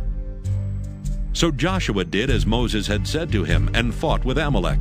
And Moses, Aaron, and Hur went up to the top of the hill. And it came to pass, when Moses held up his hand, that Israel prevailed, and when he let down his hand, Amalek prevailed.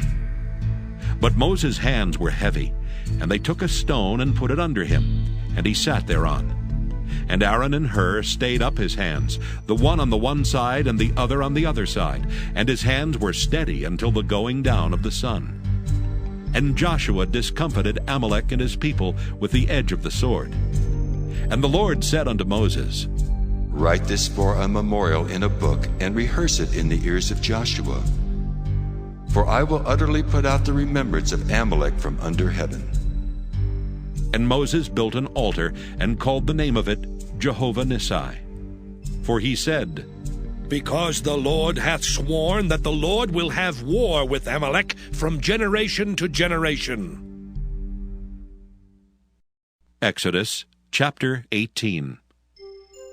When Jethro, the priest of Midian, Moses' father-in-law, heard of all that God had done for Moses and for Israel his people, and that the Lord had brought Israel out of Egypt, then Jethro, Moses' father-in-law, took Zipporah, Moses' wife, after he had sent her back, and her 2 sons, of which the name of the one was Gershom. For he said, I have been an alien in a strange land. And the name of the other was Eleazar. For the God of my father, said he, was mine help, and delivered me from the sword of Pharaoh. And Jethro, Moses' father-in-law, came with his sons and his wife unto Moses into the wilderness, where he encamped at the mount of God. And he said unto Moses, I, thy father-in-law Jethro, am come unto thee, and thy wife and her 2 sons with her. And Moses went out to meet his father-in-law, and did obeisance, and kissed him. And they asked each other of their welfare, and they came into the tent. And Moses told his father-in-law all that the Lord had done unto Pharaoh, and to the Egyptians for Israel's sake, and all the travail that had come upon them by the way, and how the Lord delivered them. And Jethro rejoiced for all the goodness which the Lord had done to Israel, whom he had delivered out of the hand of the Egyptians. And Jethro said, Blessed be the Lord, who hath delivered you out of the hand of the Egyptians. and out of the hand of Pharaoh, who hath delivered the people from under the hand of the Egyptians. Now I know that the Lord is greater than all gods, for in the thing wherein they dealt proudly he was above them.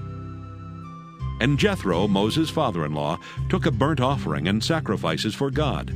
And Aaron came, and all the elders of Israel, to eat bread with Moses' father-in-law before God. And it came to pass on the morrow that Moses sat to judge the people, and the people stood by Moses from the morning unto the evening. And when Moses' father-in-law saw all that he did to the people, he said, What is this thing that thou doest to the people?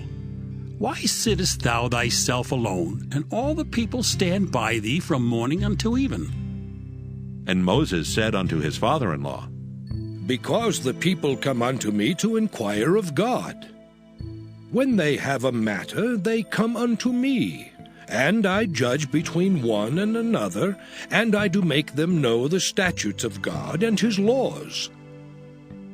And Moses' father-in-law said unto him, The thing that thou doest is not good. Thou wilt surely wear away both thou and this people that is with thee. For this thing is too heavy for thee. Thou art not able to perform it thyself alone. Hearken now unto my voice. I will give thee counsel, and God shall be with thee. Be thou for the people to Godward, that thou mayest bring the causes unto God. And thou shalt teach them ordinances and laws, and shalt show them the way wherein they must walk, and the work that they must do. Moreover, thou shalt provide out of all the people able men such as fear God, men of truth, hating covetousness, and place such over them to be rulers of thousands, and rulers of hundreds, rulers of 50s, and rulers of 10s. And let them judge the people at all seasons. And it shall be that every great matter they shall bring unto thee, but every small matter they shall judge. So shall it be easier for thyself, and they shall bear the burden with thee. If thou shalt do this thing, and God command thee so, then thou shalt be able to endure, and all this people shall also go to their place in peace. So Moses hearkened to the voice of his father-in-law, and did all that he had said. And Moses chose able men out of all Israel, and made them heads over the people, rulers of thousands, rulers of hundreds, rulers of 50s, and rulers of 10s. And they judged the people at all seasons. The hard causes they brought unto Moses, but every small matter they judged themselves. And Moses let his father-in-law depart, and he went his way into his own land. Exodus chapter 19. In the 3rd month, when the children of Israel were gone forth out of the land of Egypt, the same day came they into the wilderness of Sinai. For they were departed from Rephidim, and were come to the desert of Sinai, and had pitched in the wilderness. And there Israel camped before the mount. And Moses went up unto God, and the Lord called unto him out of the mountain, saying, Thus shalt thou say to the house of Jacob, and tell the children of Israel, Ye have seen what I did unto the Egyptians, and how I bare you on eagle's wings, and brought you unto myself. Now therefore, if ye will obey my voice indeed, and keep my covenant, then ye shall be a peculiar treasure unto me above all people, for all the earth is mine. And ye shall be unto me a kingdom of priests, and an holy nation. These are the words which thou shalt speak unto the children of Israel. And Moses came and called for the elders of the people, and laid before their faces all these words which the Lord commanded him. And all the people answered together and said, All that the Lord hath spoken, we will do. And Moses returned the words of the people unto the Lord. And the Lord said unto Moses, Lo, I come unto thee in a thick cloud, that the people may hear when I speak with thee, and believe thee forever. And Moses told the words of the people unto the Lord. And the Lord said unto Moses, Go unto the people, and sanctify them today and tomorrow, and let them wash their clothes, and be ready against the 3rd day. For the 3rd day the Lord will come down in the sight of all the people upon Mount Sinai. And thou shalt set bounds unto the people round about, saying, Take heed to yourselves that ye go not up into the mount, or touch the border of it. Whosoever toucheth the mount shall be surely put to death. There shall not an hand touch it, but he shall surely be stoned or shot through. Whether it be beast or man, it shall not live. When the trumpet soundeth long, they shall come up to the mount.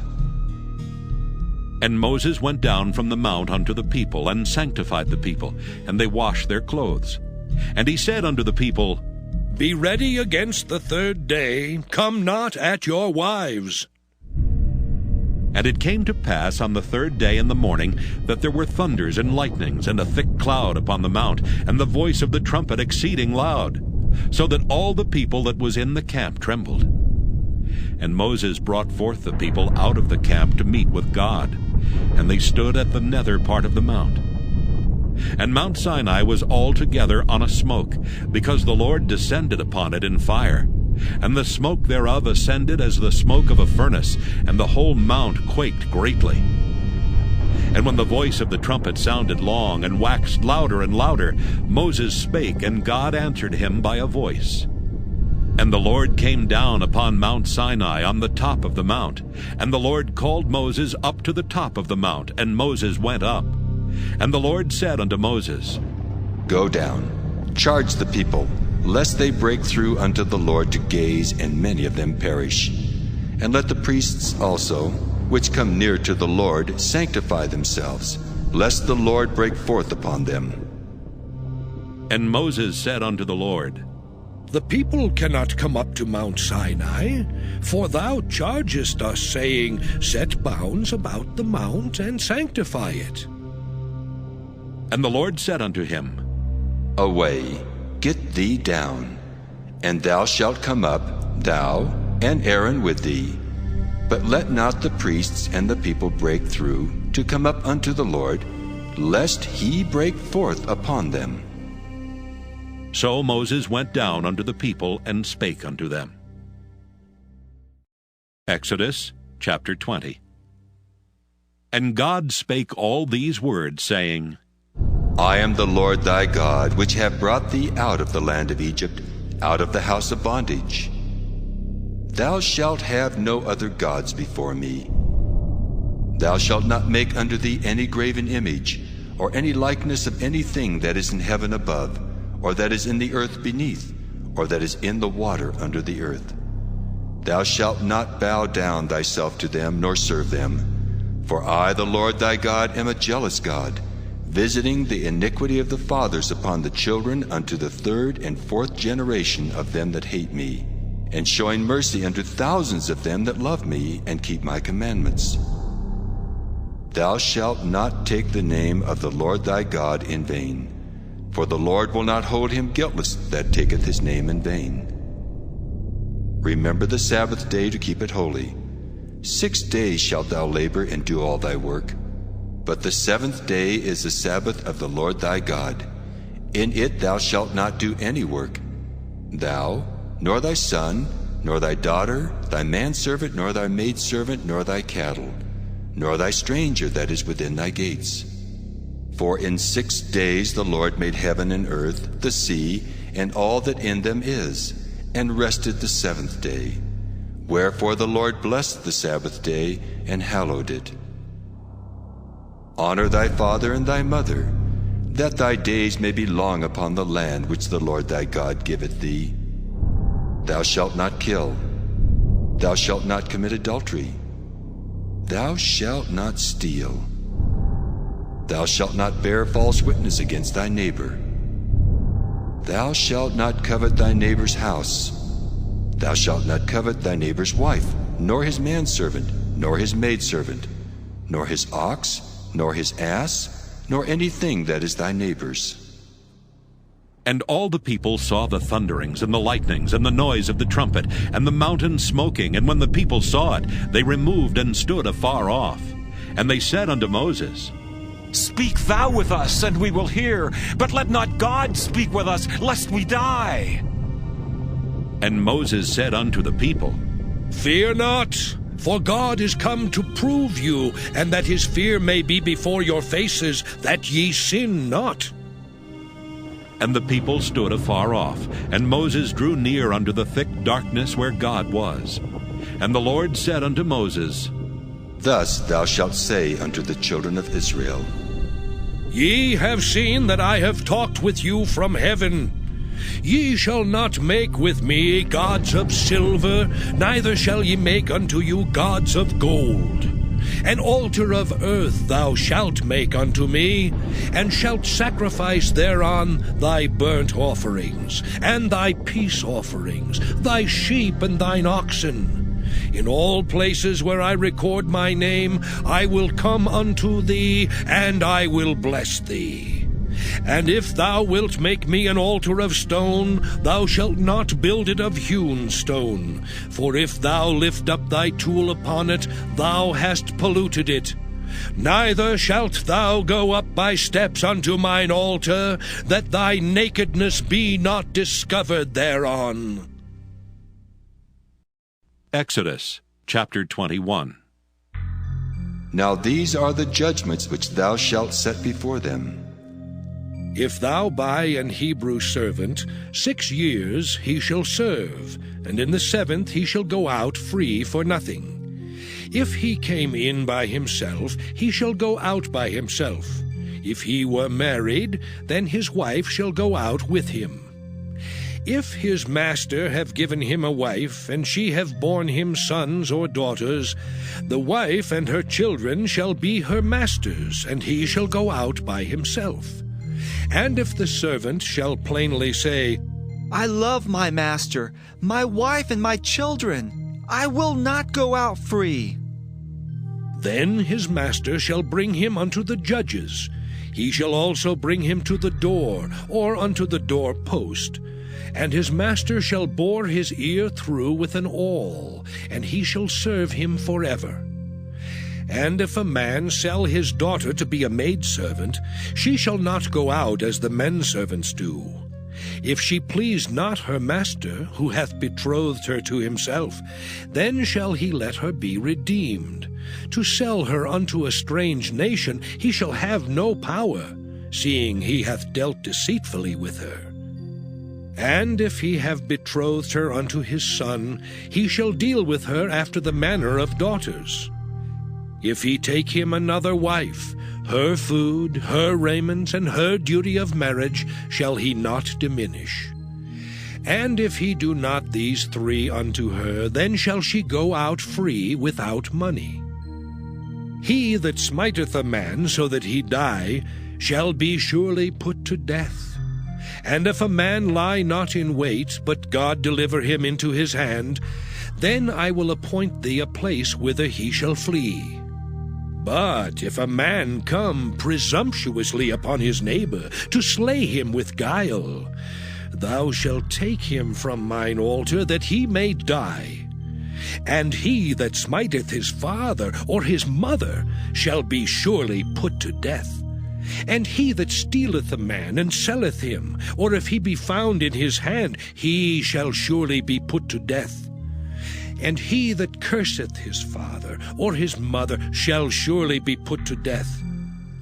And if men strive together, and one smite another with a stone, or with his fist, and he die not, but keepeth his bed, if he rise again, and walk abroad upon his staff, then shall he that smote him be quit. Only he shall pay for the loss of his time, and shall cause him to be thoroughly healed.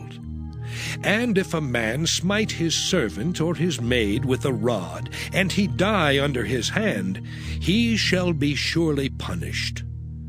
Notwithstanding, if he continue a day or 2, he shall not be punished, for he is his money. If men strive and hurt a woman with child, so that her fruit depart from her, and yet no mischief follow, he shall be surely punished according as the woman's husband will lay upon him, and he shall pay as the judges determine. And if any mischief follow, then thou shalt give life for life, eye for eye, tooth for tooth, hand for hand, foot for foot, burning for burning, wound for wound, stripe for stripe. And if a man smite the eye of his servant, or the eye of his maid, that it perish, he shall let him go free for his eye's sake. And if he smite out his manservant's tooth, or his maidservant's tooth, he shall let him go free for his tooth's sake. If an ox gore a man or a woman that they die, then the ox shall be surely stoned, and his flesh shall not be eaten, but the owner of the ox shall be quit. But if the ox were wont to push with his horn in time past, and it hath been testified to his owner, and he hath not kept him in, but that he hath killed a man or a woman, the ox shall be stoned, and his owner also shall be put to death. If there be laid on him a sum of money, then he shall give for the ransom of his life whatsoever is laid upon him. Whether he have gored a son, or have gored a daughter, according to this judgment shall it be done unto him. If the ox shall push a manservant or a maidservant, he shall give unto their master 30 shekels of silver, and the ox shall be stoned. And if a man shall open a pit, or if a man shall dig a pit and not cover it, and an ox or an ass fall therein, the owner of the pit shall make it good, and give money unto the owner of them, and the dead beast shall be his. And if one man's ox hurt another's, that he die, then they shall sell the live ox, and divide the money of it, and the dead ox also they shall divide. Or if it be known that the ox hath used to push in time past, and his owner hath not kept him in, he shall surely pay ox for ox, and the dead shall be his own. Exodus chapter 22. If a man shall steal an ox or a sheep, and kill it or sell it, he shall restore 5 oxen for an ox, and 4 sheep for a sheep. If a thief be found breaking up, and be smitten that he die, there shall no blood be shed for him. If the sun be risen upon him, there shall be blood shed for him, for he should make full restitution. If he have nothing, then he shall be sold for his theft. If the theft be certainly found in his hand alive, whether it be ox or ass or sheep, he shall restore double. If a man shall cause a field or vineyard to be eaten, and shall put in his beast, and shall feed in another man's field, of the best of his own field and of the best of his own vineyard shall he make restitution. If fire break out and catch in thorns, so that the stacks of corn or the standing corn or the field be consumed therewith, he that kindled the fire shall surely make restitution. If a man shall deliver unto his neighbor money or stuff to keep, and it be stolen out of the man's house, if the thief be found, let him pay double. If the thief be not found, then the master of the house shall be brought unto the judges, to see whether he have put his hand unto his neighbor's goods.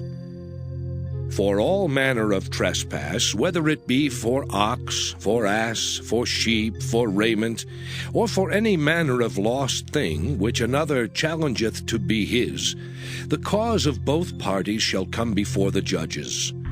And whom the judges shall condemn, he shall pay double unto his neighbor.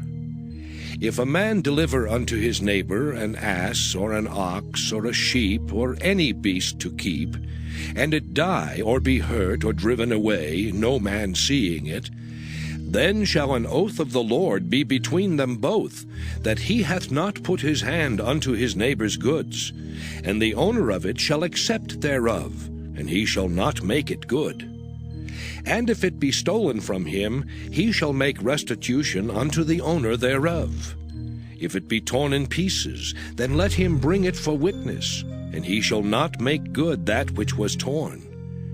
And if a man borrow aught of his neighbor, and it be hurt or die, the owner thereof being not with it, he shall surely make it good. But if the owner thereof be with it, he shall not make it good. If it be an hired thing, it came for his hire. And if a man entice a maid that is not betrothed, and lie with her, he shall surely endow her to be his wife. If her father utterly refuse to give her unto him, he shall pay money according to the dowry of virgins. Thou shalt not suffer a witch to live.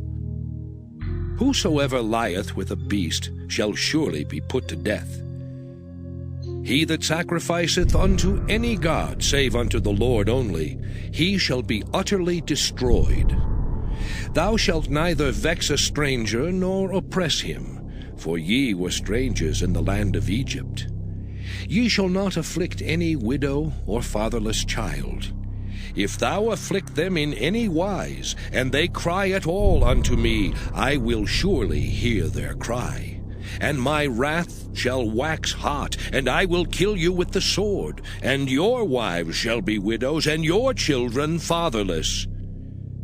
If thou lend money to any of my people that is poor by thee, thou shalt not be to him as an usurer, neither shalt thou lay upon him usury.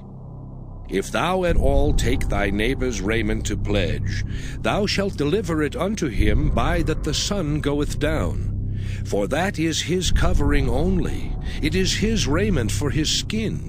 Wherein shall he sleep? And it shall come to pass, when he crieth unto me, that I will hear, for I am gracious.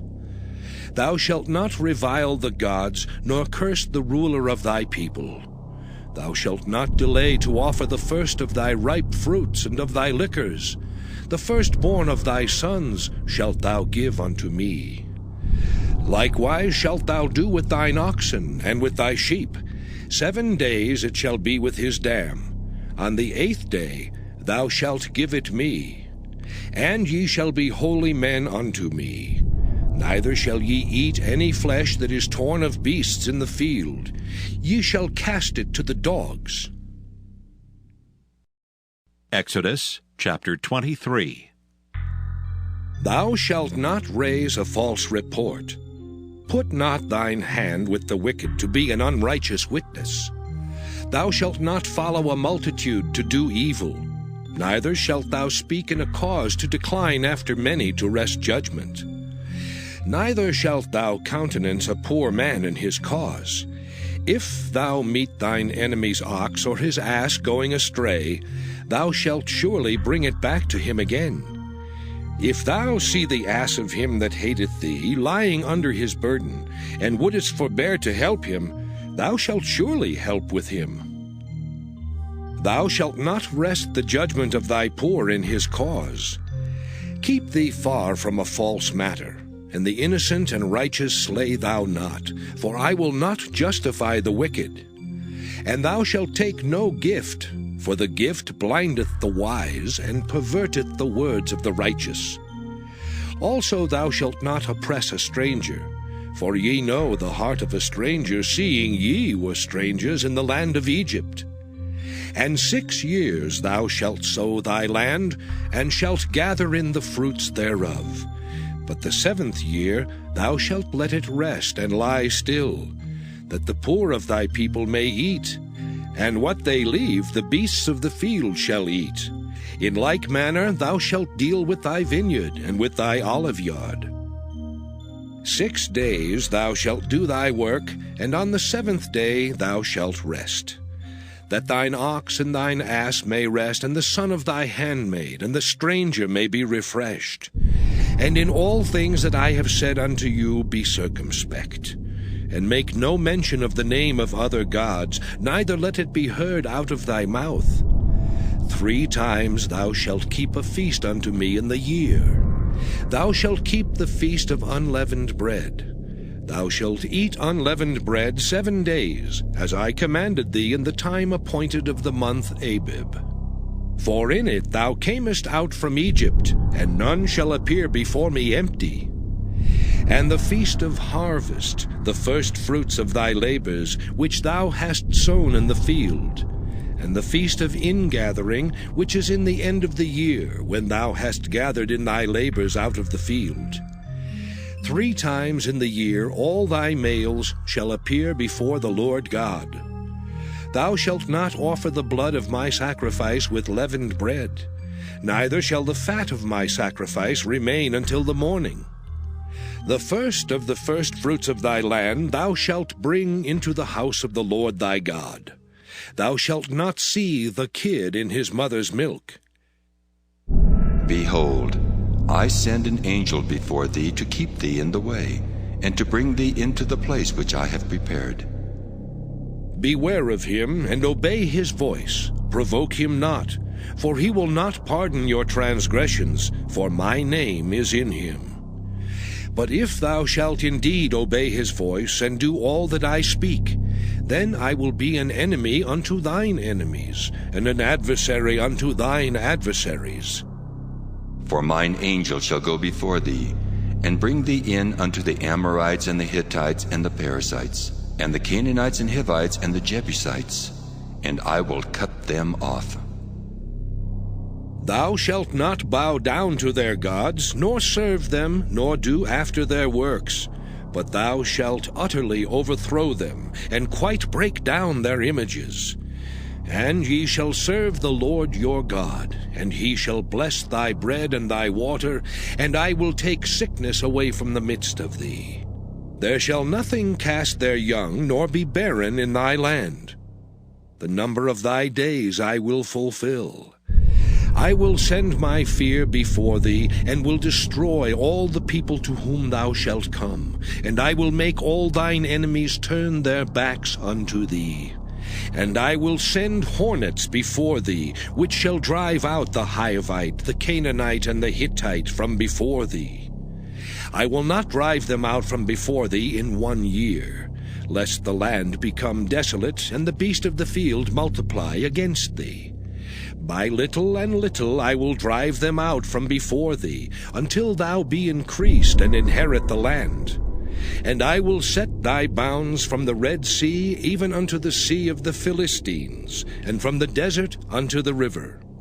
For I will deliver the inhabitants of the land into your hand, and thou shalt drive them out before thee.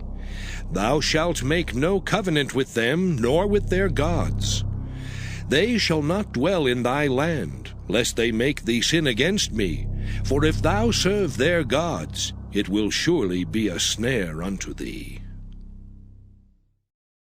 Exodus chapter 24. And he said unto Moses, Come up unto the Lord, thou and Aaron, Nadab and Abihu, and 70 of the elders of Israel, and worship ye afar off. And Moses alone shall come near the Lord. But they shall not come nigh, neither shall the people go up with him. And Moses came and told the people all the words of the Lord, and all the judgments. And all the people answered with one voice, and said, All the words which the Lord hath said will we do. And Moses wrote all the words of the Lord, and rose up early in the morning, and builded an altar under the hill, and 12 pillars, according to the 12 tribes of Israel. And he sent young men of the children of Israel, which offered burnt offerings, and sacrificed peace offerings of oxen unto the Lord. And Moses took half of the blood, and put it in basins, and half of the blood he sprinkled on the altar. And he took the book of the covenant, and read in the audience of the people, and they said, All that the Lord hath said will we do, and be obedient. And Moses took the blood, and sprinkled it on the people, and said, Behold the blood of the covenant, which the Lord hath made with you concerning all these words. Then went up Moses and Aaron, Nadab and Abihu, and 70 of the elders of Israel. And they saw the God of Israel. And there was under his feet as it were a paved work of a sapphire stone, and as it were the body of heaven in his clearness. And upon the nobles of the children of Israel he laid not his hand. Also they saw God, and did eat and drink. And the Lord said unto Moses, Come up to me into the mount, and be there, and I will give thee tables of stone, and a law and commandments which I have written, that thou mayest teach them. And Moses rose up, and his minister Joshua. And Moses went up into the mount of God. And he said unto the elders, Tarry ye here for us, until we come again unto you. And behold, Aaron and Hur are with you. If any man have any matters to do, let him come unto them. And Moses went up into the mount, and a cloud covered the mount. And the glory of the Lord abode upon Mount Sinai, and the cloud covered it 6 days. And the 7th day he called unto Moses out of the midst of the cloud. And the sight of the glory of the Lord was like devouring fire on the top of the mount in the eyes of the children of Israel. And Moses went into the midst of the cloud, and gat him up into the mount. And Moses was in the mount 40 days and 40 nights. Exodus chapter 25. And the Lord spake unto Moses, saying, Speak unto the children of Israel, that they bring me an offering. Of every man that giveth it willingly with his heart, ye shall take my offering. And this is the offering which ye shall take of them: gold and silver and brass, and blue and purple and scarlet, and fine linen and goat's hair, and ram's skins dyed red, and badger's skins, and shittim wood, oil for the light, spices for anointing oil and for sweet incense, onyx stones, and stones to be set in the ephod and in the breastplate. And let them make me a sanctuary, that I may dwell among them, according to all that I show thee, after the pattern of the tabernacle, and the pattern of all the instruments thereof, even so shall ye make it. And they shall make an ark of shittim wood. 2 cubits and a half shall be the length thereof, and 1 cubit and a half the breadth thereof, and 1 cubit and a half the height thereof.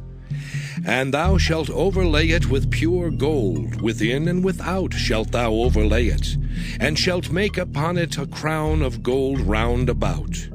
And thou shalt cast 4 rings of gold for it, and put them in the 4 corners thereof, and 2 rings shall be in the one side of it, and 2 rings in the other side of it. And thou shalt make staves of shittim wood, and overlay them with gold. And thou shalt put the staves into the rings by the sides of the ark, that the ark may be borne with them. The staves shall be in the rings of the ark, they shall not be taken from it. And thou shalt put into the ark the testimony which I shall give thee. And thou shalt make a mercy seat of pure gold. 2 cubits and a half shall be the length thereof, and 1 cubit and a half the breadth thereof. And thou shalt make 2 cherubims of gold. Of beaten work shalt thou make them, in the 2 ends of the mercy seat. And make 1 cherub on the one end, and the other cherub on the other end. Even of the mercy seat shall ye make the cherubims on the 2 ends thereof. And the cherubims shall stretch forth their wings on high, covering the mercy seat with their wings, and their faces shall look one to another. Toward the mercy seat shall the faces of the cherubims be. And thou shalt put the mercy seat above upon the ark, and in the ark thou shalt put the testimony that I shall give thee. And there I will meet with thee, and I will commune with thee from above the mercy seat, from between the 2 cherubims which are upon the ark of the testimony, of all things which I will give thee in commandment unto the children of Israel. Thou shalt also make a table of shittim wood. 2 cubits shall be the length thereof, and 1 cubit the breadth thereof, and 1 cubit and a half the height thereof. And thou shalt overlay it with pure gold, and make thereto a crown of gold round about. And thou shalt make unto it a border of an handbreadth round about. And thou shalt make a golden crown to the border thereof round about. And thou shalt make for it 4 rings of gold, and put the rings in the 4 corners that are on the 4 feet thereof. Over against the border shall the rings be for places of the staves to bear the table. And thou shalt make the staves of shittim wood, and overlay them with gold, that the table may be borne with them. And thou shalt make the dishes thereof, and spoons thereof, and covers thereof, and bowls thereof, to cover withal. Of pure gold shalt thou make them. And thou shalt set upon the table showbread before me alway.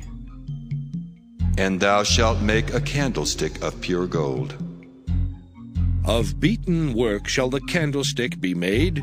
His shaft and his branches, his bowls, his knops and his flowers shall be of the same.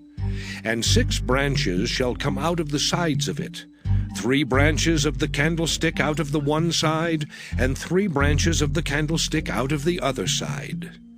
3 bowls made like unto almonds, with a knop and a flower in one branch, and 3 bowls made like almonds in the other branch, with a knop and a flower, so in the 6 branches that come out of the candlestick. And in the candlestick shall be 4 bowls made like unto almonds, with their knops and their flowers. And there shall be a knop under 2 branches of the same, and a knop under 2 branches of the same, and a knop under 2 branches of the same, according to the 6 branches that proceed out of the candlestick. Their knops and their branches shall be of the same. All it shall be one beaten work of pure gold. And thou shalt make the 7 lamps thereof, and they shall light the lamps thereof, that they may give light over against it. And the tongs thereof and the snuff dishes thereof shall be of pure gold. Of a talent of pure gold shall he make it with all these vessels. And look that thou make them after their pattern, which was showed thee in the mount. Exodus chapter 26. Moreover, thou shalt make the tabernacle, with 10 curtains of fine twined linen, and blue, and purple, and scarlet. With cherubims of cunning work shalt thou make them. The length of one curtain shall be 28 cubits, and the breadth of one curtain 4 cubits, and every one of the curtains shall have one measure. The 5 curtains shall be coupled together one to another, and other 5 curtains shall be coupled one to another. And thou shalt make loops of blue upon the edge of the one curtain from the selvage in the coupling, and likewise shalt thou make in the uttermost edge of another curtain in the coupling of the second. 50 loops shalt thou make in the one curtain, and 50 loops shalt thou make in the edge of the curtain that is in the coupling of the second, that the loops may take hold one of another. And thou shalt make 50 taches of gold, and couple the curtains together with the taches, and it shall be one tabernacle. And thou shalt make curtains of goat's hair to be a covering upon the tabernacle. 11 curtains shalt thou make. The length of one curtain shall be 30 cubits, and the breadth of one curtain 4 cubits, and the 11 curtains shall be all of one measure. And thou shalt couple 5 curtains by themselves, and 6 curtains by themselves, and shalt double the 6th curtain in the forefront of the tabernacle. And thou shalt make 50 loops on the edge of the one curtain that is outmost in the coupling, and 50 loops in the edge of the curtain which coupleth the second. And thou shalt make 50 taches of brass, and put the taches into the loops, and couple the tent together, that it may be one. And the remnant that remaineth of the curtains of the tent, the half curtain that remaineth, shall hang over the backside of the tabernacle. And a cubit on the one side, and a cubit on the other side of that which remaineth in the length of the curtains of the tent, it shall hang over the sides of the tabernacle on this side and on that side, to cover it. And thou shalt make a covering for the tent of ram's skins dyed red, and a covering above of badger's skins. And thou shalt make boards for the tabernacle of shittim wood standing up. 10 cubits shall be the length of a board, and 1.5 cubits shall be the breadth of one board.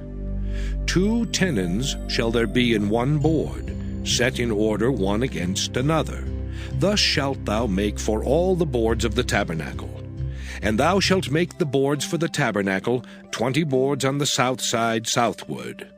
And thou shalt make 40 sockets of silver under the 20 boards, 2 sockets under one board for his 2 tenons, and 2 sockets under another board for his 2 tenons. And for the second side of the tabernacle, on the north side, there shall be 20 boards, and there 40 sockets of silver, 2 sockets under one board, and 2 sockets under another board. And for the sides of the tabernacle westward thou shalt make 6 boards, and 2 boards shalt thou make for the corners of the tabernacle in the 2 sides. And they shall be coupled together beneath, and they shall be coupled together above the head of it unto one ring. thus shall it be for them both. They shall be for the 2 corners. And they shall be 8 boards, and their sockets of silver 16 sockets, 2 sockets under one board, and 2 sockets under another board. And thou shalt make bars of shittim wood, 5 for the boards of the one side of the tabernacle, and 5 bars for the boards of the other side of the tabernacle, and 5 bars for the boards of the side of the tabernacle for the 2 sides westward. And the middle bar in the midst of the boards shall reach from end to end. And thou shalt overlay the boards with gold, and make their rings of gold for places for the bars. And thou shalt overlay the bars with gold. And thou shalt rear up the tabernacle according to the fashion thereof which was showed thee in the mount. And thou shalt make a veil of blue and purple and scarlet, and fine twined linen of cunning work. With cherubims shall it be made. And thou shalt hang it upon 4 pillars of shittim wood overlaid with gold. Their hooks shall be of gold upon the 4 sockets of silver. And thou shalt hang up the veil under the taches, that thou mayest bring in thither within the veil the ark of the testimony. And the veil shall divide unto you between the holy place and the most holy. And thou shalt put the mercy seat upon the ark of the testimony in the most holy place. And thou shalt set the table without the veil, and the candlestick over against the table on the side of the tabernacle toward the south. And thou shalt put the table on the north side. And thou shalt make an hanging for the door of the tent of blue and purple and scarlet and fine twined linen, wrought with needlework. And thou shalt make for the hanging 5 pillars of shittim wood, and overlay them with gold, and their hooks shall be of gold. And thou shalt cast 5 sockets of brass for them. Exodus chapter 27. And thou shalt make an altar of shittim wood, 5 cubits long and 5 cubits broad. The altar shall be 4 square, and the height thereof shall be 3 cubits. And thou shalt make the horns of it upon the 4 corners thereof. His horns shall be of the same, and thou shalt overlay it with brass. And thou shalt make his pans to receive his ashes, and his shovels, and his basins, and his flesh hooks, and his fire pans. All the vessels thereof thou shalt make of brass. And thou shalt make for it a grate of network of brass. And upon the net shalt thou make 4 brazen rings in the 4 corners thereof. And thou shalt put it under the compass of the altar beneath, that the net may be even to the midst of the altar.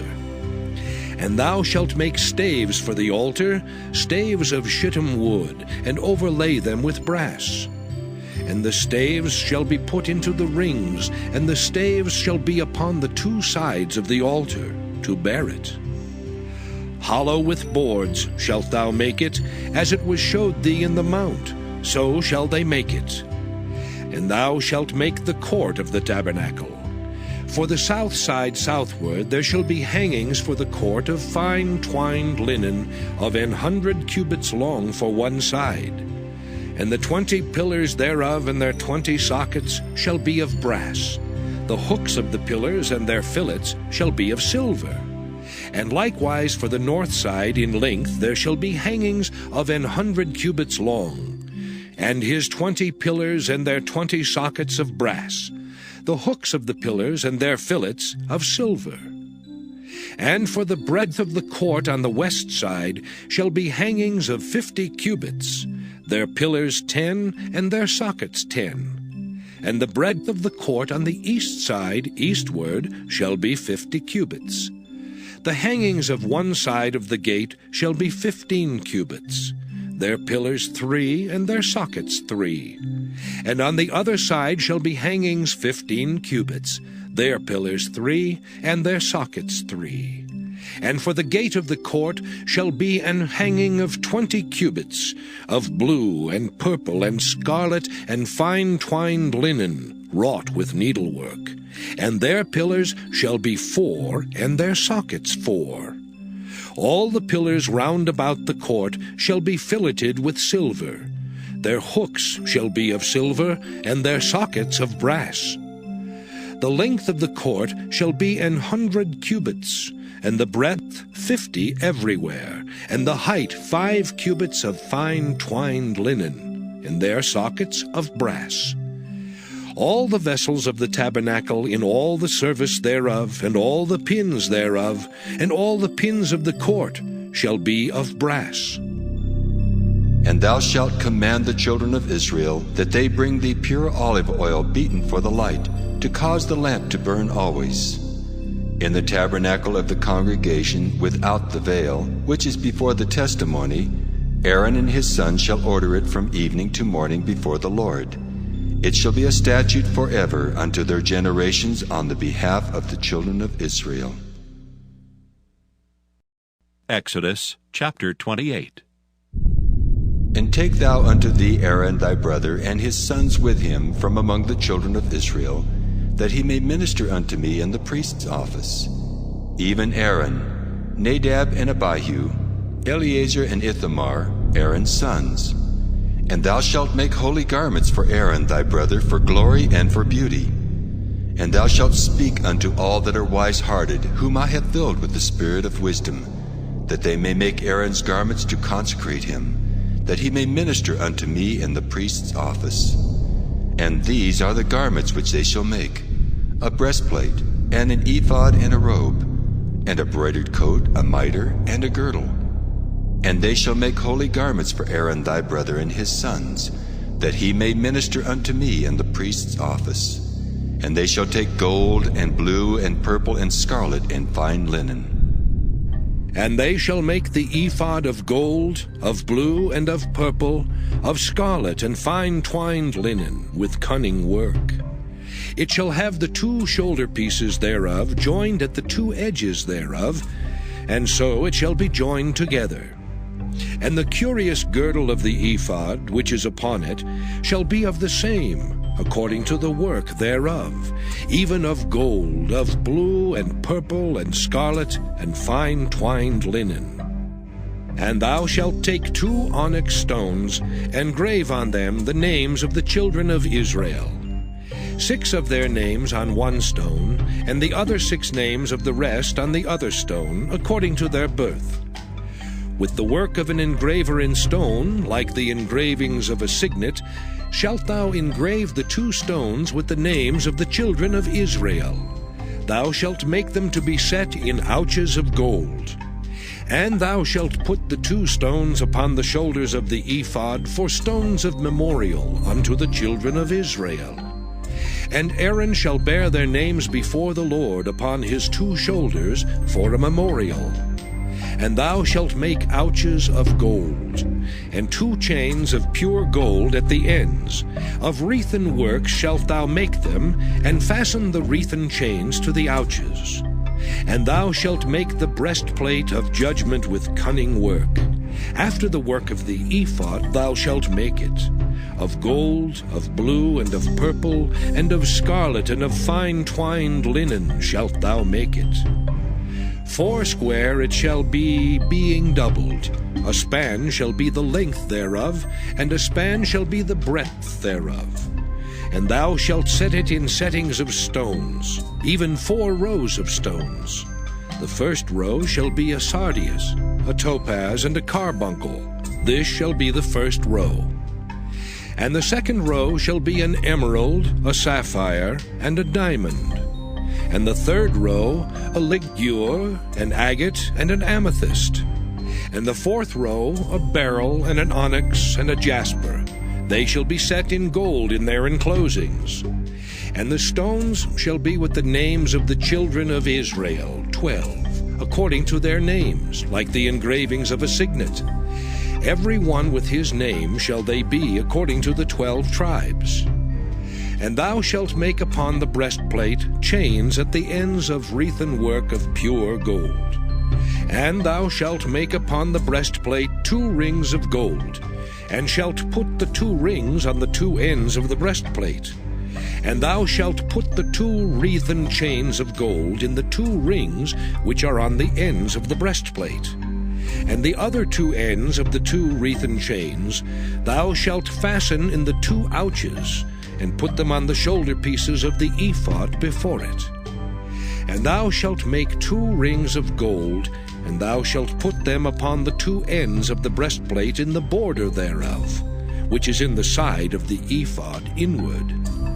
And 2 other rings of gold thou shalt make, and shalt put them on the 2 sides of the ephod underneath, toward the forepart thereof, over against the other coupling thereof, above the curious girdle of the ephod. And they shall bind the breastplate by the rings thereof unto the rings of the ephod with a lace of blue, that it may be above the curious girdle of the ephod, and that the breastplate be not loosed from the ephod. And Aaron shall bear the names of the children of Israel in the breastplate of judgment upon his heart, when he goeth in unto the holy place for a memorial before the Lord continually. And thou shalt put in the breastplate of judgment the Urim and the Thummim, and they shall be upon Aaron's heart when he goeth in before the Lord. And Aaron shall bear the judgment of the children of Israel upon his heart before the Lord continually. And thou shalt make the robe of the ephod all of blue, and there shall be an hole in the top of it, in the midst thereof. It shall have a binding of woven work round about the whole of it, as it were the whole of an habergeon, that it be not rent. And beneath upon the hem of it thou shalt make pomegranates of blue, and of purple, and of scarlet, round about the hem thereof, and bells of gold between them round about. A golden bell and a pomegranate, a golden bell and a pomegranate, upon the hem of the robe round about. And it shall be upon Aaron to minister, and his sound shall be heard when he goeth in unto the holy place before the Lord, and when he cometh out, that he die not. And thou shalt make a plate of pure gold, and grave upon it, like the engravings of a signet, Holiness to the Lord. And thou shalt put it on a blue lace, that it may be upon the mitre, upon the forefront of the mitre it shall be. And it shall be upon Aaron's forehead, that Aaron may bear the iniquity of the holy things which the children of Israel shall hallow in all their holy gifts. And it shall be always upon his forehead, that they may be accepted before the Lord. And thou shalt embroider the coat of fine linen, and thou shalt make the mitre of fine linen, and thou shalt make the girdle of needlework. And for Aaron's sons thou shalt make coats, and thou shalt make for them girdles, and bonnets shalt thou make for them, for glory and for beauty. And thou shalt put them upon Aaron thy brother, and his sons with him, and shalt anoint them, and consecrate them, and sanctify them, that they may minister unto me in the priest's office. And thou shalt make them linen breeches to cover their nakedness. From the loins even unto the thighs they shall reach. And they shall be upon Aaron and upon his sons when they come in unto the tabernacle of the congregation, or when they come near unto the altar to minister in the holy place, that they bear not iniquity and die. It shall be a statute forever unto him and his seed after him. Exodus chapter 29. And this is the thing that thou shalt do unto them to hallow them, to minister unto me in the priest's office. Take 1 young bullock and 2 rams without blemish, and unleavened bread and cakes unleavened, tempered with oil, and wafers unleavened, anointed with oil. Of wheaten flour shalt thou make them. And thou shalt put them into 1 basket, and bring them in the basket with the bullock and the 2 rams. And Aaron and his sons thou shalt bring unto the door of the tabernacle of the congregation, and shalt wash them with water. And thou shalt take the garments, and put upon Aaron the coat, and the robe of the ephod, and the breastplate, and gird him with the curious girdle of the ephod. And thou shalt put the mitre upon his head, and put the holy crown upon the mitre. Then shalt thou take the anointing oil, and pour it upon his head, and anoint him. And thou shalt bring his sons, and put coats upon them. And thou shalt gird them with girdles, Aaron and his sons, and put the bonnets on them. And the priest's office shall be theirs for a perpetual statute. And thou shalt consecrate Aaron and his sons. And thou shalt cause a bullock to be brought before the tabernacle of the congregation. And Aaron and his sons shall put their hands upon the head of the bullock. And thou shalt kill the bullock before the Lord, by the door of the tabernacle of the congregation. And thou shalt take of the blood of the bullock, and put it upon the horns of the altar with thy finger, and pour all the blood beside the bottom of the altar. And thou shalt take all the fat that covereth the inwards, and the caul that is above the liver, and the 2 kidneys, and the fat that is upon them, and burn them upon the altar.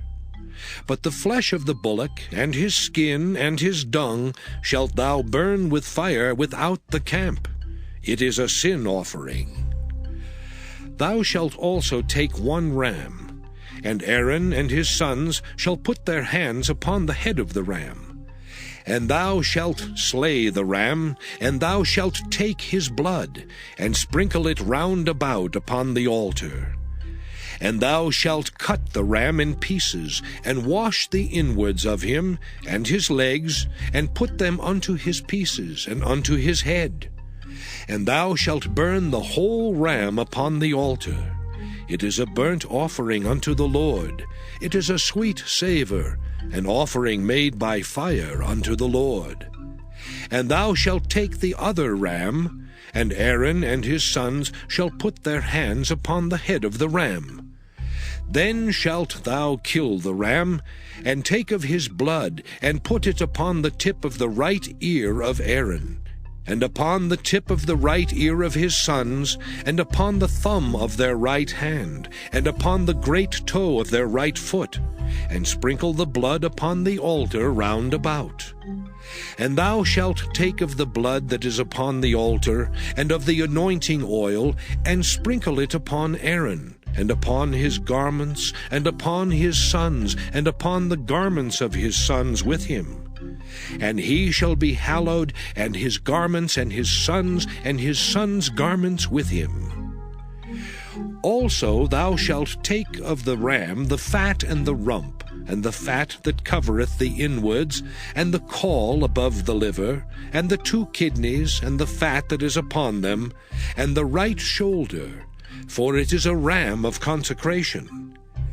And 1 loaf of bread, and 1 cake of oiled bread, and 1 wafer out of the basket of the unleavened bread that is before the Lord. And thou shalt put all in the hands of Aaron, and in the hands of his sons, and shalt wave them for a wave offering before the Lord. And thou shalt receive them of their hands, and burn them upon the altar for a burnt offering, for a sweet savor before the Lord. It is an offering made by fire unto the Lord. And thou shalt take the breast of the ram of Aaron's consecration, and wave it for a wave offering before the Lord, and it shall be thy part. And thou shalt sanctify the breast of the wave offering, and the shoulder of the heave offering, which is waved and which is heaved up, of the ram of the consecration, even of that which is for Aaron, and of that which is for his sons. And it shall be Aaron's and his sons by a statute forever from the children of Israel. For it is an heave offering, and it shall be an heave offering from the children of Israel of the sacrifice of their peace offerings, even their heave offering unto the Lord. And the holy garments of Aaron shall be his sons after him, to be anointed therein, and to be consecrated in them.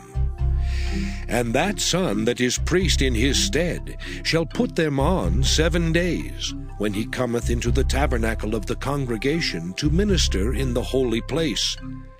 And thou shalt take the ram of the consecration, and seethe his flesh in the holy place. And Aaron and his sons shall eat the flesh of the ram, and the bread that is in the basket by the door of the tabernacle of the congregation. And they shall eat those things wherewith the atonement was made, to consecrate and to sanctify them. But a stranger shall not eat thereof, because they are holy. And if aught of the flesh of the consecrations, or of the bread, remain unto the morning, then thou shalt burn the remainder with fire. It shall not be eaten, because it is holy. And thus shalt thou do unto Aaron and to his sons according to all things which I have commanded thee. 7 days shalt thou consecrate them. And thou shalt offer every day a bullock for a sin offering for atonement. And thou shalt cleanse the altar when thou hast made an atonement for it, and thou shalt anoint it to sanctify it. 7 days thou shalt make an atonement for the altar, and sanctify it.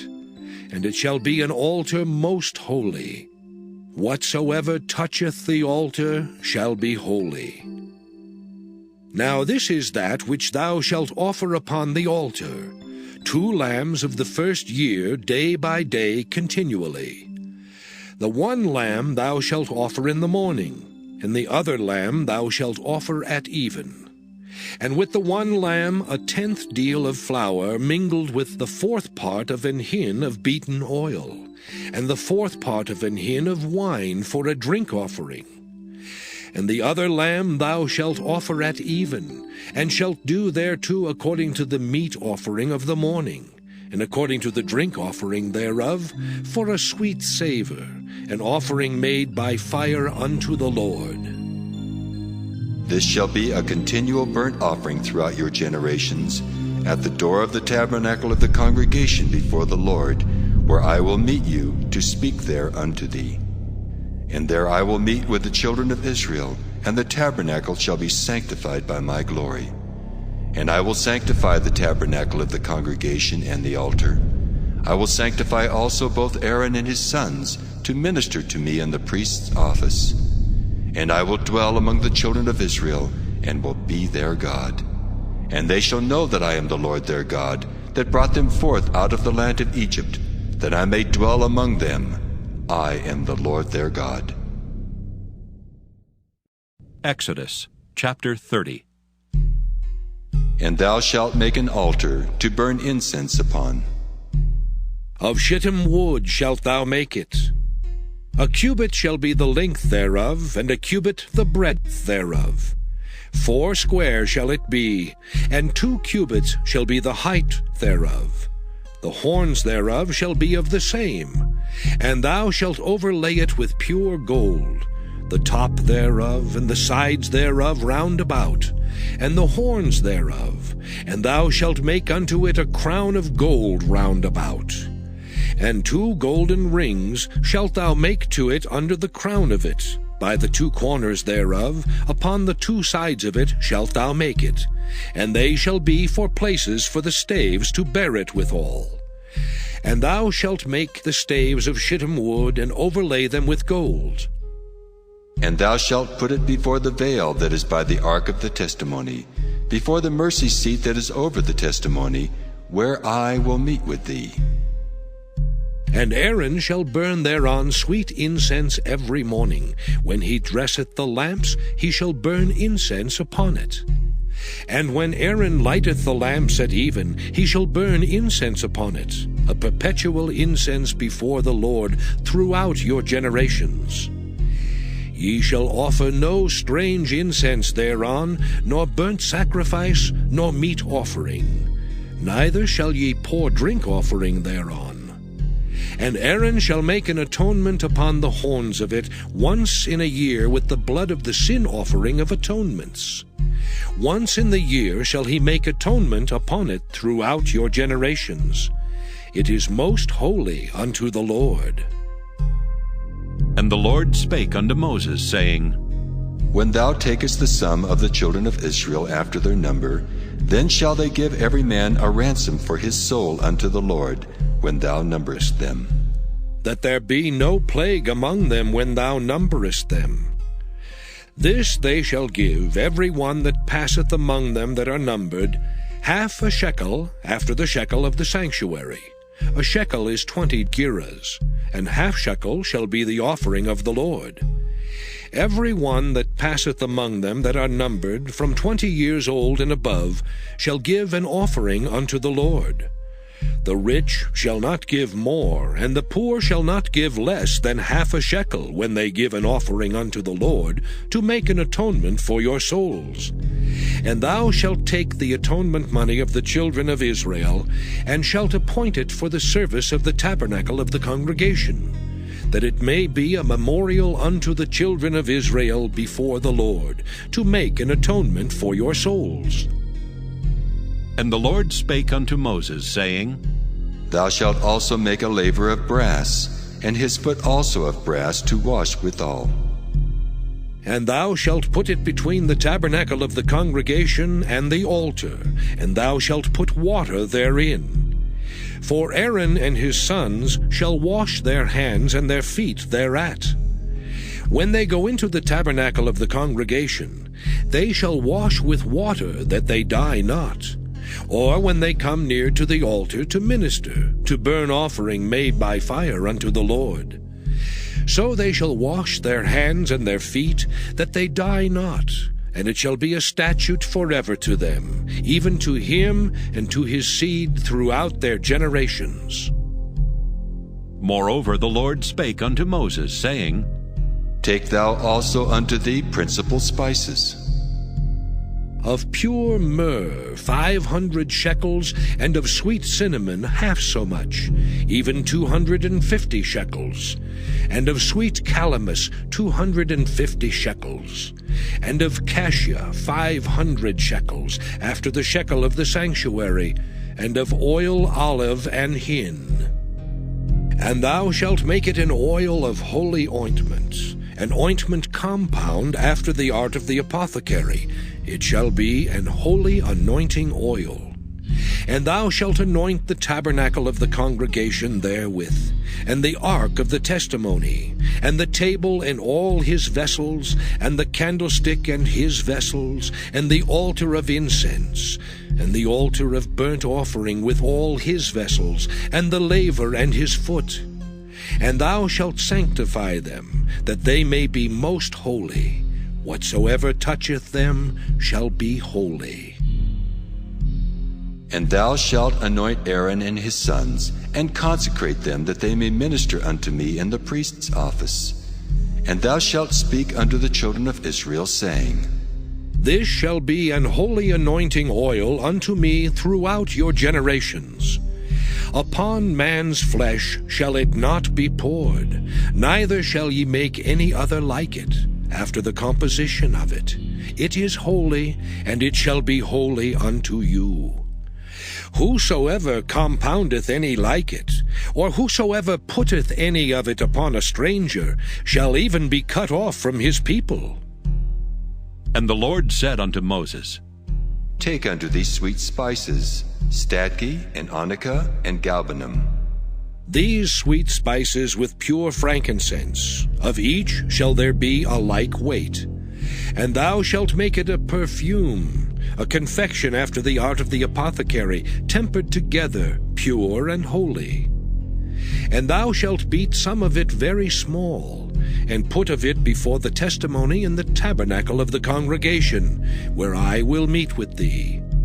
It shall be unto you most holy. And as for the perfume which thou shalt make, ye shall not make to yourselves according to the composition thereof. It shall be unto thee holy for the Lord. Whosoever shall make like unto that, to smell thereto, shall even be cut off from his people. Exodus chapter 31. And the Lord spake unto Moses, saying, See, I have called by name Bezaleel, the son of Uri, the son of Hur, of the tribe of Judah. And I have filled him with the Spirit of God, in wisdom and in understanding, and in knowledge and in all manner of workmanship, to devise cunning works, to work in gold and in silver and in brass, and in cutting of stones to set them, and in carving of timber, to work in all manner of workmanship. And I, behold, I have given with him Aholiab, the son of Ahisamach of the tribe of Dan. And in the hearts of all that are wise-hearted, I have put wisdom that they may make all that I have commanded thee. The tabernacle of the congregation, and the ark of the testimony, and the mercy seat that is thereupon, and all the furniture of the tabernacle, and the table and his furniture, and the pure candlestick with all his furniture, and the altar of incense, and the altar of burnt offering with all his furniture, and the laver and his foot, and the cloths of service, and the holy garments for Aaron the priest, and the garments of his sons to minister in the priest's office.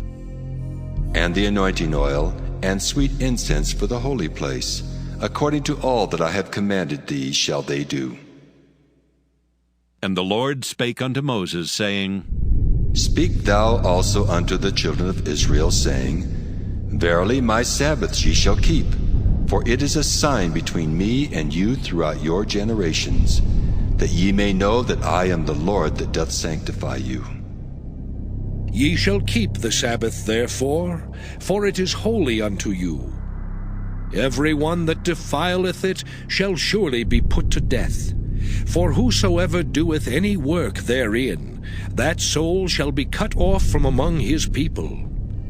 6 days may work be done, but in the 7th is the Sabbath of rest, holy to the Lord.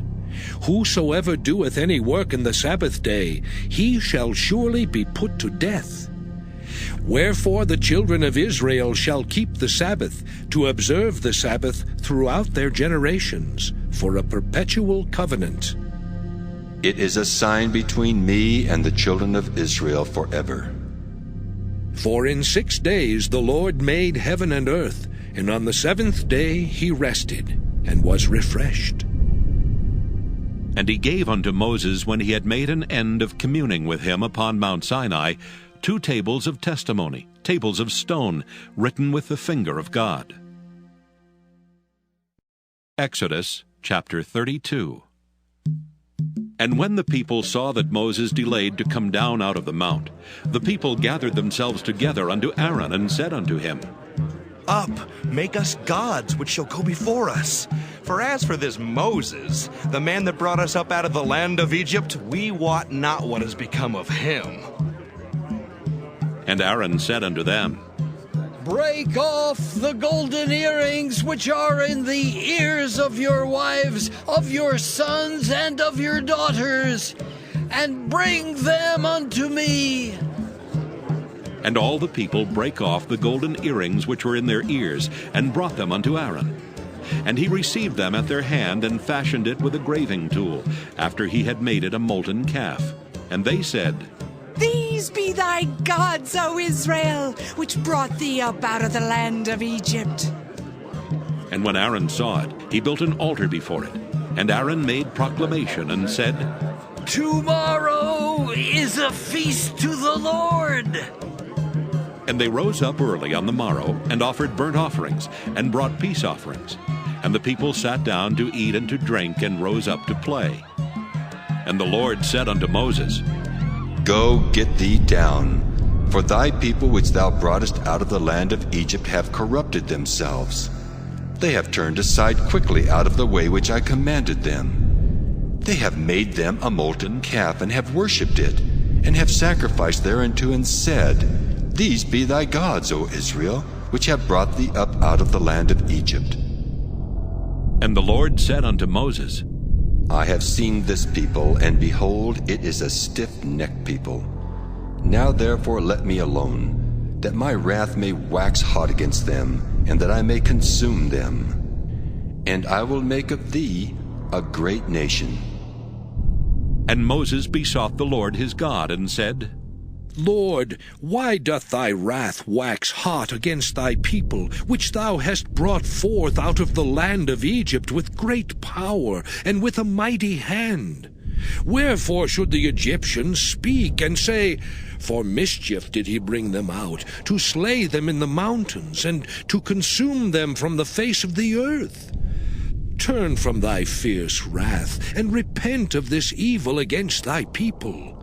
Remember Abraham, Isaac, and Israel, thy servants, to whom thou swarest by thine own self, and saidst unto them, I will multiply your seed as the stars of heaven, and all this land that I have spoken of will I give unto your seed, and they shall inherit it forever.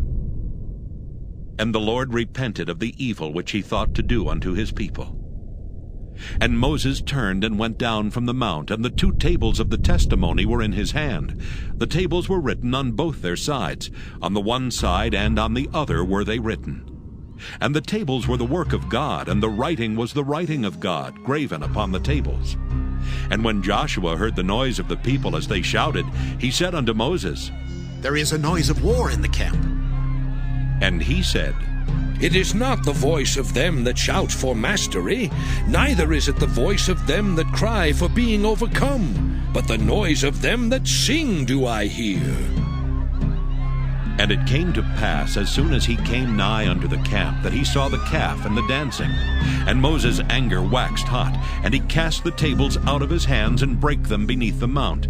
And he took the calf which they had made, and burnt it in the fire, and ground it to powder, and strawed it upon the water, and made the children of Israel drink of it. And Moses said unto Aaron, What did this people unto thee, that thou hast brought so great a sin upon them? And Aaron said, Let not the anger of my Lord wax hot.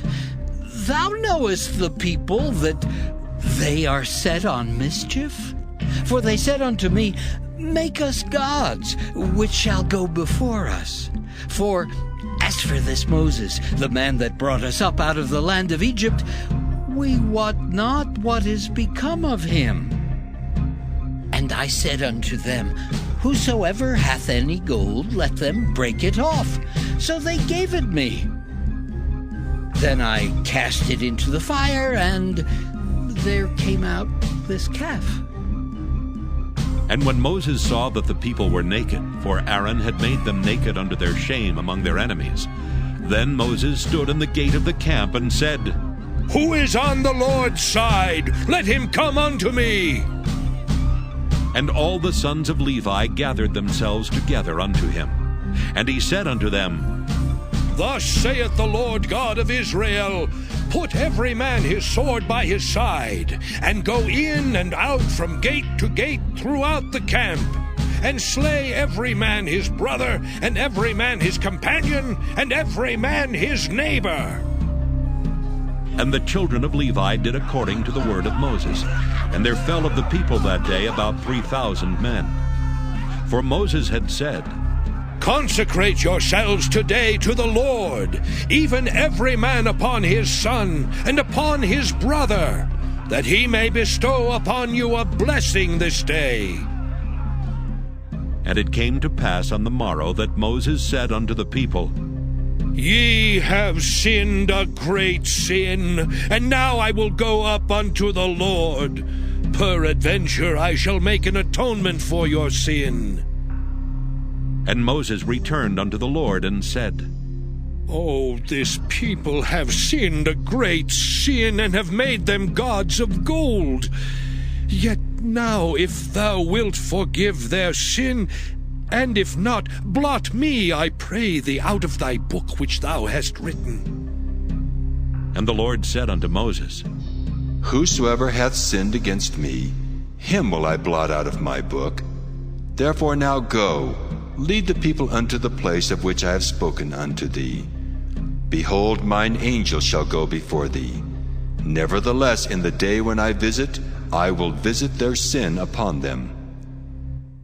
And the Lord plagued the people, because they made the calf which Aaron made. Exodus chapter 33.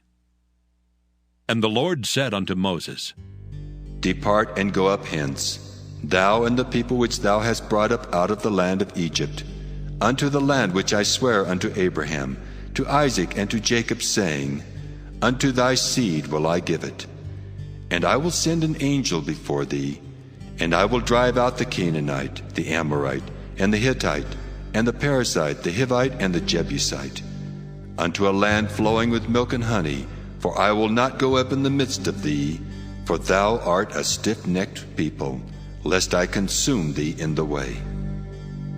And when the people heard these evil tidings, they mourned, and no man did put on him his ornaments. For the Lord had said unto Moses, Say unto the children of Israel, Ye are a stiff-necked people. I will come up into the midst of thee in a moment, and consume thee. Therefore now put off thine ornaments from thee, that I may know what to do unto thee. And the children of Israel stripped themselves of their ornaments by the Mount Horeb. And Moses took the tabernacle, and pitched it without the camp, afar off from the camp, and called it the tabernacle of the congregation. And it came to pass that every one which sought the Lord went out unto the tabernacle of the congregation, which was without the camp. And it came to pass, when Moses went out unto the tabernacle, that all the people rose up, and stood every man at his tent door, and looked after Moses until he was gone into the tabernacle. And it came to pass, as Moses entered into the tabernacle, the cloudy pillar descended, and stood at the door of the tabernacle. And the Lord talked with Moses. And all the people saw the cloudy pillar stand at the tabernacle door. And all the people rose up and worshipped, every man in his tent door. And the Lord spake unto Moses face to face, as a man speaketh unto his friend. And he turned again into the camp. But his servant Joshua, the son of Nun, a young man, departed not out of the tabernacle. And Moses said unto the Lord, See, thou sayest unto me, Bring up this people, and thou hast not let me know whom thou wilt send with me. Yet thou hast said, I know thee by name, and thou hast also found grace in my sight. Now therefore I pray thee, if I have found grace in thy sight, show me now thy way, that I may know thee, that I may find grace in thy sight, and consider that this nation is thy people. And he said, My presence shall go with thee, and I will give thee rest. And he said unto him, If thy presence go not with me, carry us not up hence. For wherein shall it be known here that I and thy people have found grace in thy sight? Is it not in that thou goest with us? So shall we be separated, I and thy people, from all the people that are upon the face of the earth. And the Lord said unto Moses, I will do this thing also that thou hast spoken, for thou hast found grace in my sight, and I know thee by name. And he said, I beseech thee, show me thy glory. And he said, I will make all my goodness pass before thee, and I will proclaim the name of the Lord before thee, and will be gracious to whom I will be gracious, and will show mercy on whom I will show mercy. And he said, Thou canst not see my face, for there shall no man see me and live. And the Lord said, Behold, there is a place by me, and thou shalt stand upon a rock. And it shall come to pass, while my glory passeth by, that I will put thee in a cleft of the rock, and will cover thee with my hand while I pass by. And I will take away mine hand, and thou shalt see my back parts, but my face shall not be seen. Exodus chapter 34. And the Lord said unto Moses, Hew thee 2 tables of stone like unto the first, and I will write upon these tables the words that were in the first tables which thou breakest. And be ready in the morning, and come up in the morning unto Mount Sinai, and present thyself there to me in the top of the mount. And no man shall come up with thee, neither let any man be seen throughout all the mount, neither let the flocks nor herds feed before that mount. And he hewed 2 tables of stone like unto the first. And Moses rose up early in the morning, and went up unto Mount Sinai, as the Lord had commanded him, and took in his hand the 2 tables of stone. And the Lord descended in the cloud, and stood with him there, and proclaimed the name of the Lord. And the Lord passed by before him, and proclaimed, The Lord God, merciful and gracious, long-suffering and abundant in goodness and truth, keeping mercy for thousands, forgiving iniquity and transgression and sin, and that will by no means clear the guilty, visiting the iniquity of the fathers upon the children and upon the children's children unto the third and to the fourth generation. And Moses made haste and bowed his head toward the earth and worshipped. And he said, If now I have found grace in thy sight, O Lord, let my Lord, I pray thee, go among us. For it is a stiff-necked people, and pardon our iniquity and our sin, and take us for thine inheritance. And he said, Behold, I make a covenant.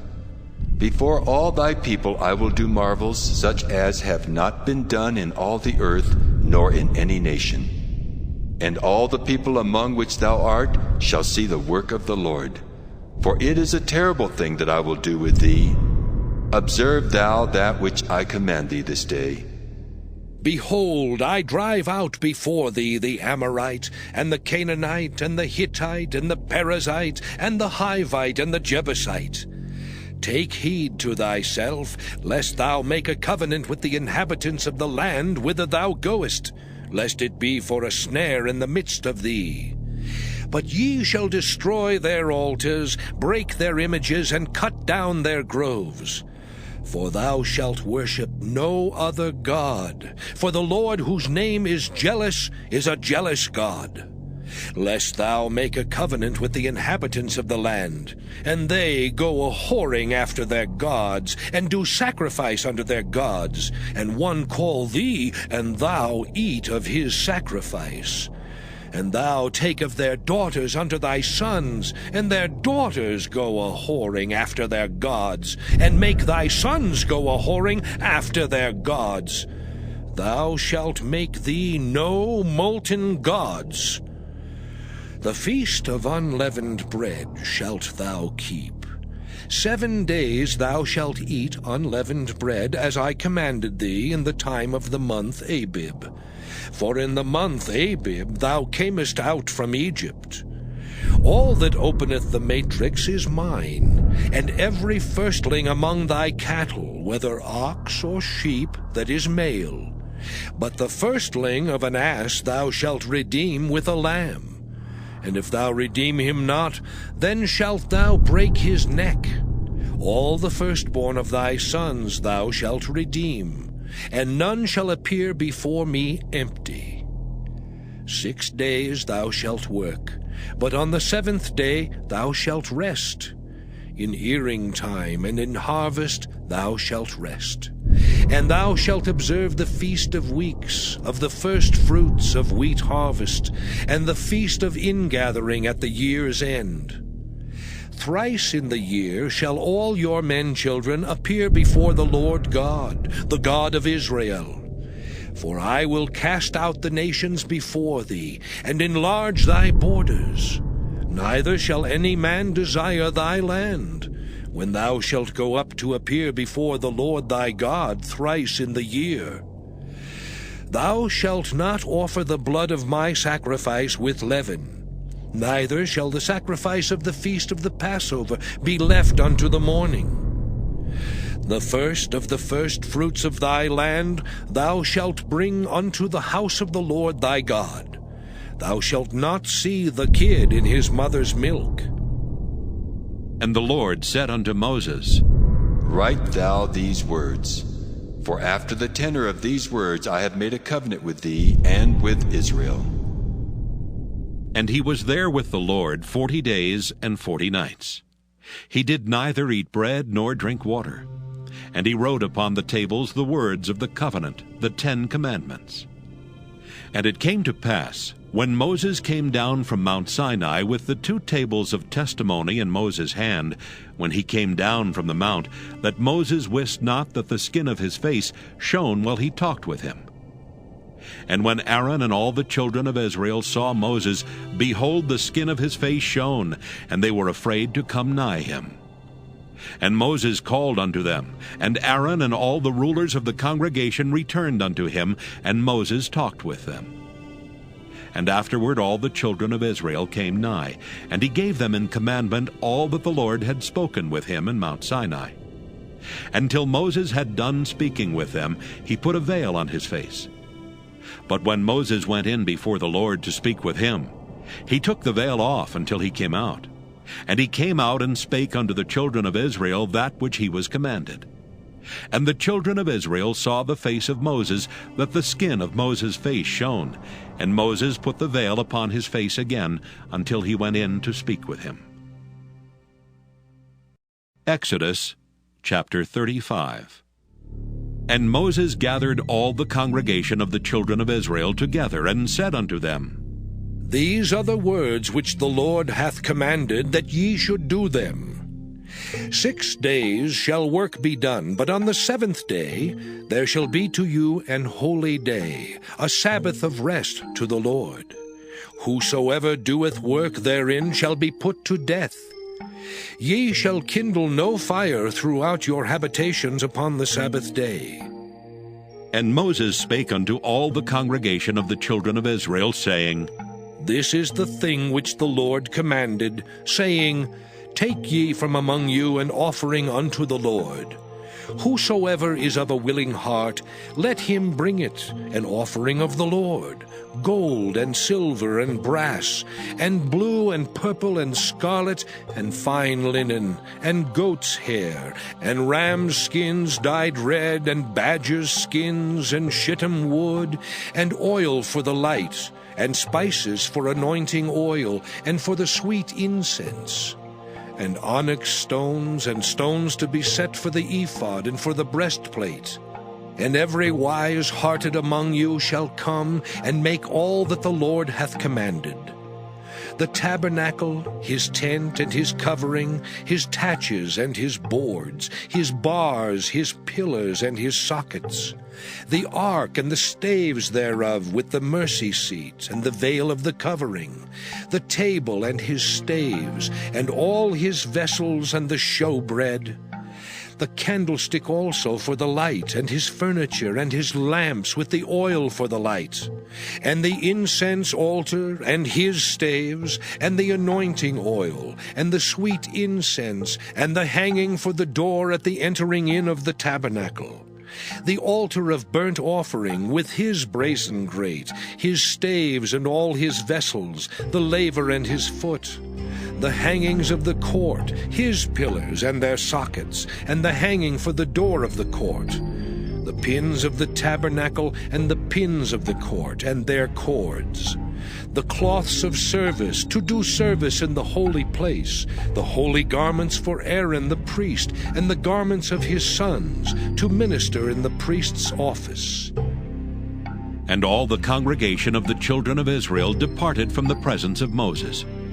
And they came, every one whose heart stirred him up, and every one whom his spirit made willing, and they brought the Lord's offering to the work of the tabernacle of the congregation, and for all his service, and for the holy garments. And they came, both men and women, as many as were willing-hearted, and brought bracelets and earrings and rings and tablets, all jewels of gold. And every man that offered an offering of gold unto the Lord.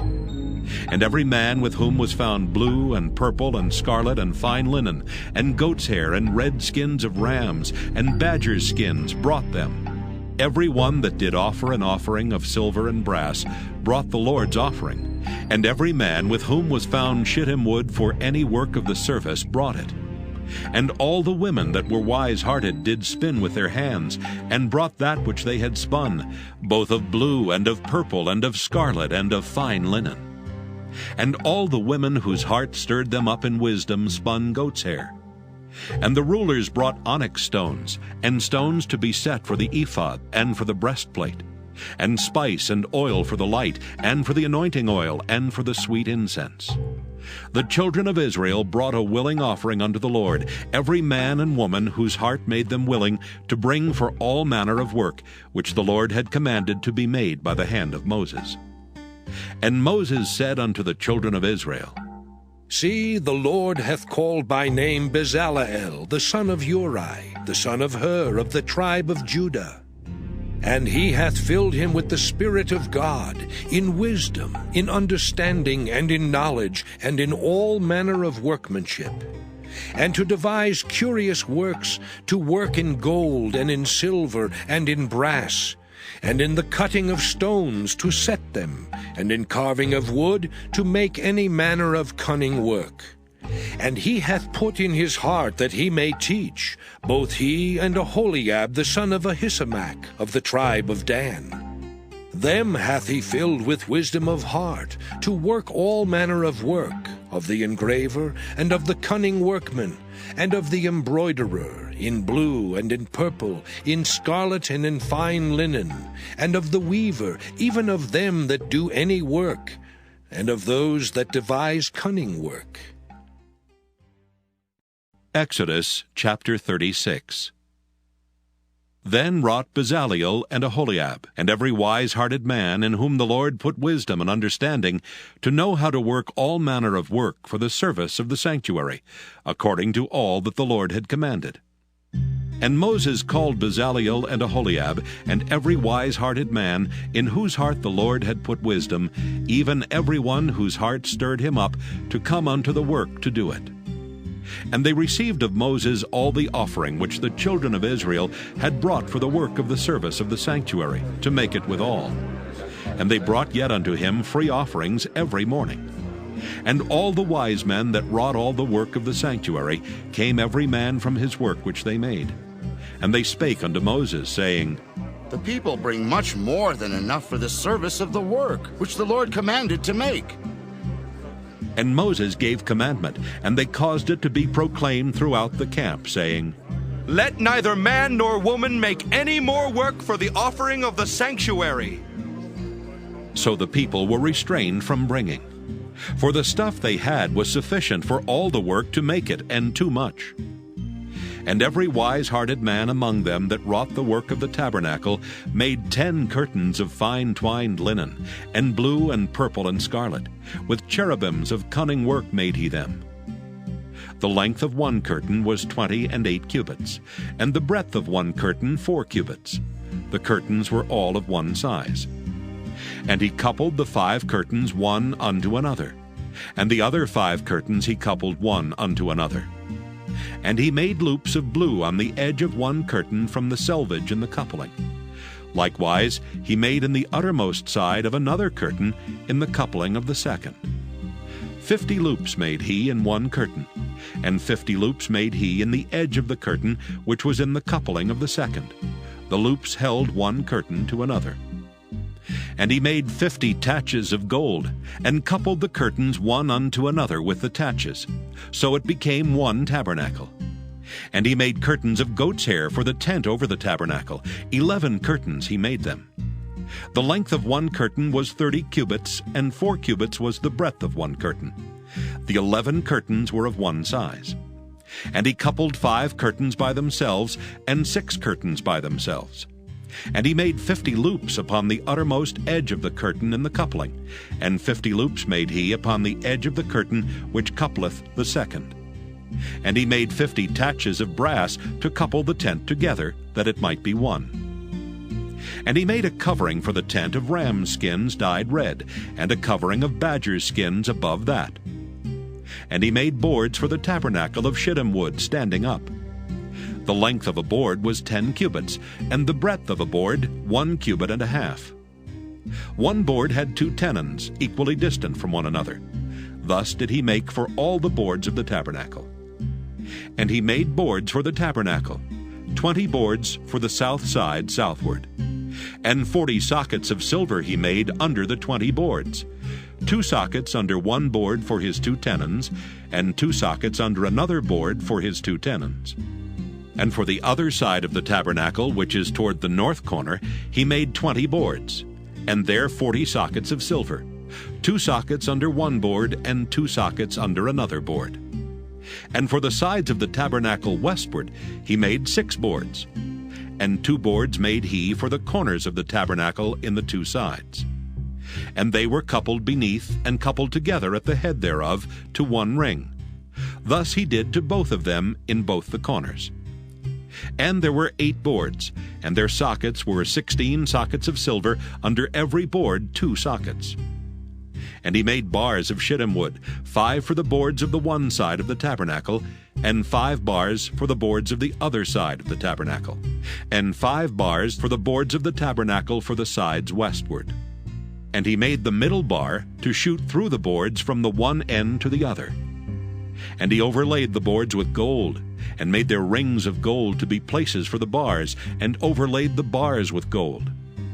And he made a veil of blue and purple and scarlet and fine twined linen, with cherubims made he it of cunning work. And he made thereunto 4 pillars of shittim wood, and overlaid them with gold.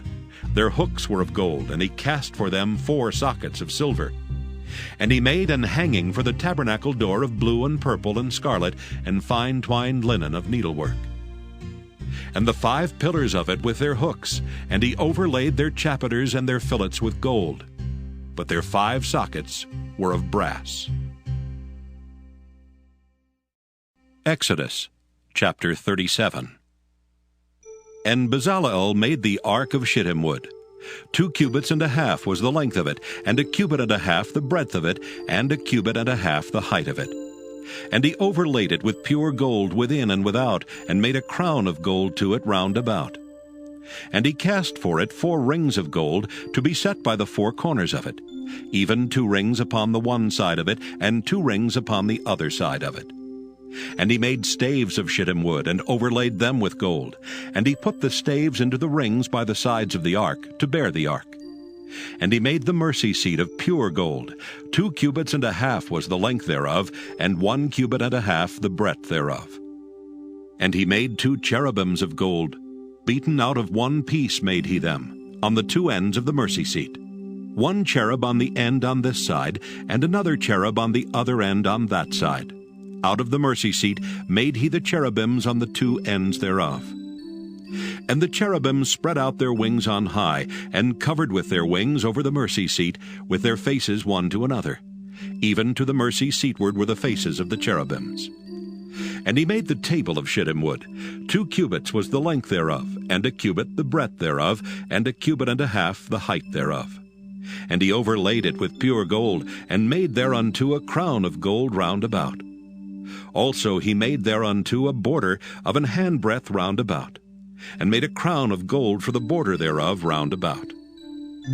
And he cast for it 4 rings of gold, and put the rings upon the 4 corners that were in the 4 feet thereof. Over against the border were the rings, the places for the staves to bear the table. And he made the staves of shittim wood, and overlaid them with gold to bear the table. And he made the vessels which were upon the table, his dishes and his spoons and his bowls, and his covers to cover withal of pure gold. And he made the candlestick of pure gold. Of beaten work made he the candlestick. His shaft and his branch, his bowls, his knops and his flowers were of the same. And 6 branches going out of the sides thereof. 3 branches of the candlestick out of the one side thereof, and 3 branches of the candlestick out of the other side thereof. 3 bowls made after the fashion of almonds in 1 branch, a knop and a flower. And 3 bowls made like almonds in another branch, a knop and a flower. So throughout the 6 branches going out of the candlestick. And in the candlestick were 4 bowls made like almonds, his knops and his flowers. And a knop under 2 branches of the same, and a knop under 2 branches of the same, and a knop under 2 branches of the same, according to the 6 branches going out of it. Their knops and their branches were of the same, all of it was 1 beaten work of pure gold. And he made his 7 lamps, and his snuffers, and his snuff dishes of pure gold. Of a talent of pure gold made he it, and all the vessels thereof. And he made the incense altar of shittim wood. The length of it was 1 cubit, and the breadth of it 1 cubit. It was 4 square, and 2 cubits was the height of it. The horns thereof were of the same. And he overlaid it with pure gold, both the top of it and the sides thereof round about, and the horns of it. Also he made unto it a crown of gold round about. And he made 2 rings of gold for it under the crown thereof, by the 2 corners of it, upon the 2 sides thereof, to be places for the staves to bear it withal. And he made the staves of shittim wood, and overlaid them with gold. And he made the holy anointing oil and the pure incense of sweet spices according to the work of the apothecary. Exodus chapter 38. And he made the altar of burnt offering of shittim wood. 5 cubits was the length thereof, and 5 cubits the breadth thereof. It was 4 square, and 3 cubits the height thereof. And he made the horns thereof on the 4 corners of it. The horns thereof were of the same, and he overlaid it with brass. And he made all the vessels of the altar, the pots and the shovels and the basins and the flesh hooks and the fire pans. All the vessels thereof made he of brass. And he made for the altar a brazen grate of network under the compass thereof beneath unto the midst of it. And he cast 4 rings for the 4 ends of the grate of brass to be places for the staves. And he made the staves of shittim wood and overlaid them with brass. And he put the staves into the rings on the sides of the altar to bear it withal. He made the altar hollow with boards. And he made the laver of brass, and the foot of it of brass, of the looking glasses of the women assembling, which assembled at the door of the tabernacle of the congregation. And he made the court. On the south side southward, the hangings of the court were of fine twined linen, 100 cubits. Their pillars were 20, and their brazen sockets 20. The hooks of the pillars and their fillets were of silver. And for the north side, the hangings were 100 cubits. Their pillars were 20, and their sockets of brass 20. The hooks of the pillars and their fillets of silver. And for the west side were hangings of 50 cubits. Their pillars 10, and their sockets 10. The hooks of the pillars and their fillets of silver. And for the east side eastward 50 cubits. The hangings of the one side of the gate were 15 cubits, their pillars 3, and their sockets 3. And for the other side of the court gate, on this hand and that hand, were hangings of 15 cubits, their pillars 3, and their sockets 3. All the hangings of the court round about were of fine twined linen. And the sockets for the pillars were of brass, the hooks of the pillars and their fillets of silver, and the overlaying of their chapiters of silver. And all the pillars of the court were filleted with silver. And the hanging for the gate of the court was needlework of blue and purple and scarlet, and fine twined linen. And 20 cubits was the length, and the height and the breadth was 5 cubits, answerable to the hangings of the court. And their pillars were 4, and their sockets of brass 4, their hooks of silver, and the overlaying of their chapiters and their fillets of silver. And all the pins of the tabernacle and of the court round about were of brass. This is the sum of the tabernacle, even of the tabernacle of testimony, as it was counted, according to the commandment of Moses, for the service of the Levites, by the hand of Ithamar, son to Aaron the priest. And Bezalel, the son of Uri, the son of Hur, of the tribe of Judah, made all that the Lord commanded Moses. And with him was Aholiab, son of Ahisamach, of the tribe of Dan, an engraver, and a cunning workman, and an embroiderer in blue and in purple and in scarlet and fine linen. All the gold that was occupied for the work and all the work of the holy place, even the gold of the offering, was 29 talents and 730 shekels, after the shekel of the sanctuary. And the silver of them that were numbered of the congregation was 100 talents, and 1,760 shekels, after the shekel of the sanctuary.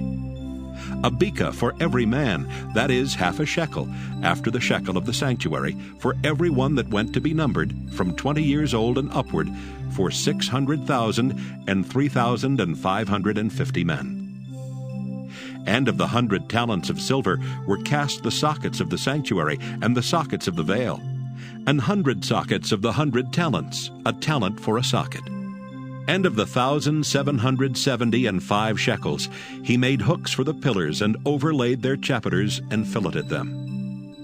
And the brass of the offering was 70 talents, and 2,400 shekels.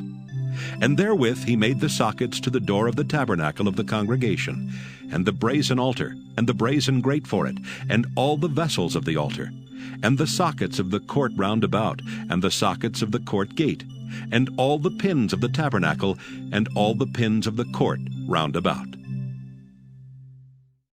Exodus chapter 39.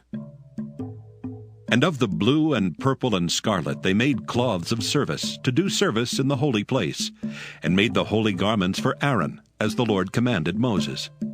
And he made the ephod of gold, blue, and purple, and scarlet, and fine twined linen. And they did beat the gold into thin plates, and cut it into wires to work it in the blue, and in the purple, and in the scarlet, and in the fine linen, with cunning work. They made shoulder pieces for it, to couple it together. By the two edges was it coupled together. And the curious girdle of his ephod that was upon it was of the same, according to the work thereof, of gold, blue, and purple, and scarlet, and fine twined linen, as the Lord commanded Moses. And they wrought onyx stones enclosed in ouches of gold, graven, as signets are graven, with the names of the children of Israel.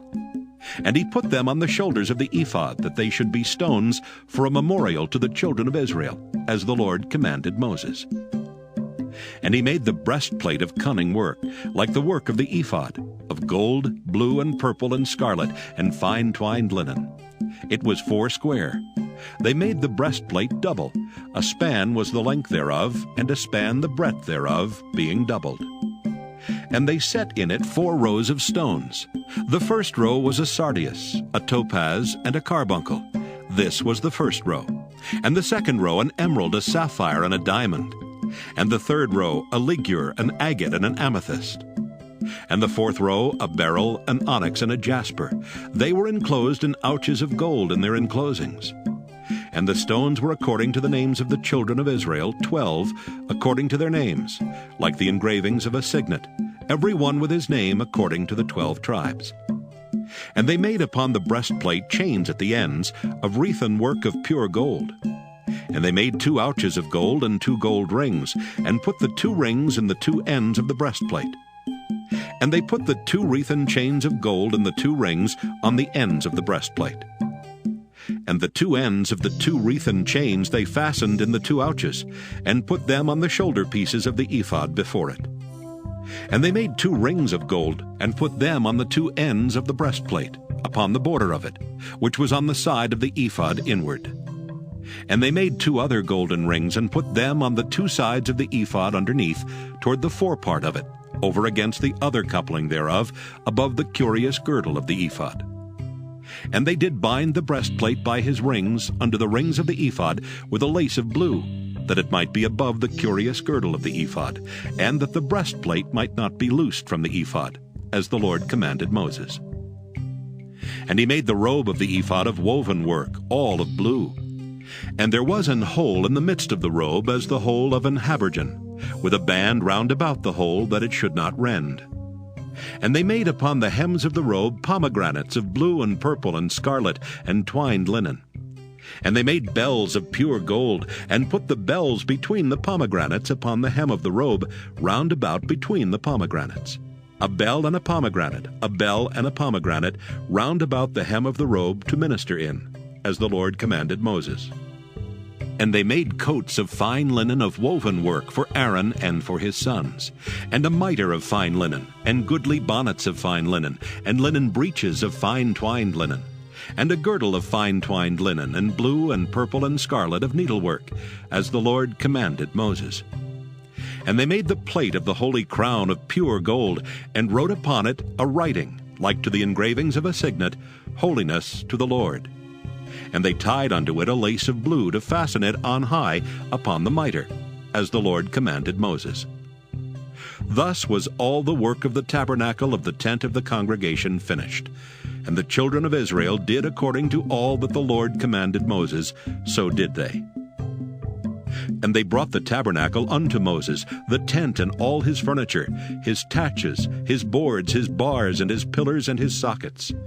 And the covering of ram skins dyed red, and the covering of badger skins, and the veil of the covering, the ark of the testimony, and the staves thereof, and the mercy seat, the table and all the vessels thereof, and the showbread, the pure candlestick, with the lamps thereof, even with the lamps to be set in order, and all the vessels thereof, and the oil for light, and the golden altar, and the anointing oil, and the sweet incense, and the hanging for the tabernacle door, the brazen altar and his grate of brass, his staves and all his vessels, the laver and his foot, the hangings of the court, his pillars and his sockets, and the hanging for the court gate, his cords and his pins, and all the vessels of the service of the tabernacle for the tent of the congregation, the cloths of service to do service in the holy place, and the holy garments for Aaron the priest, and his sons' garments, to minister in the priest's office.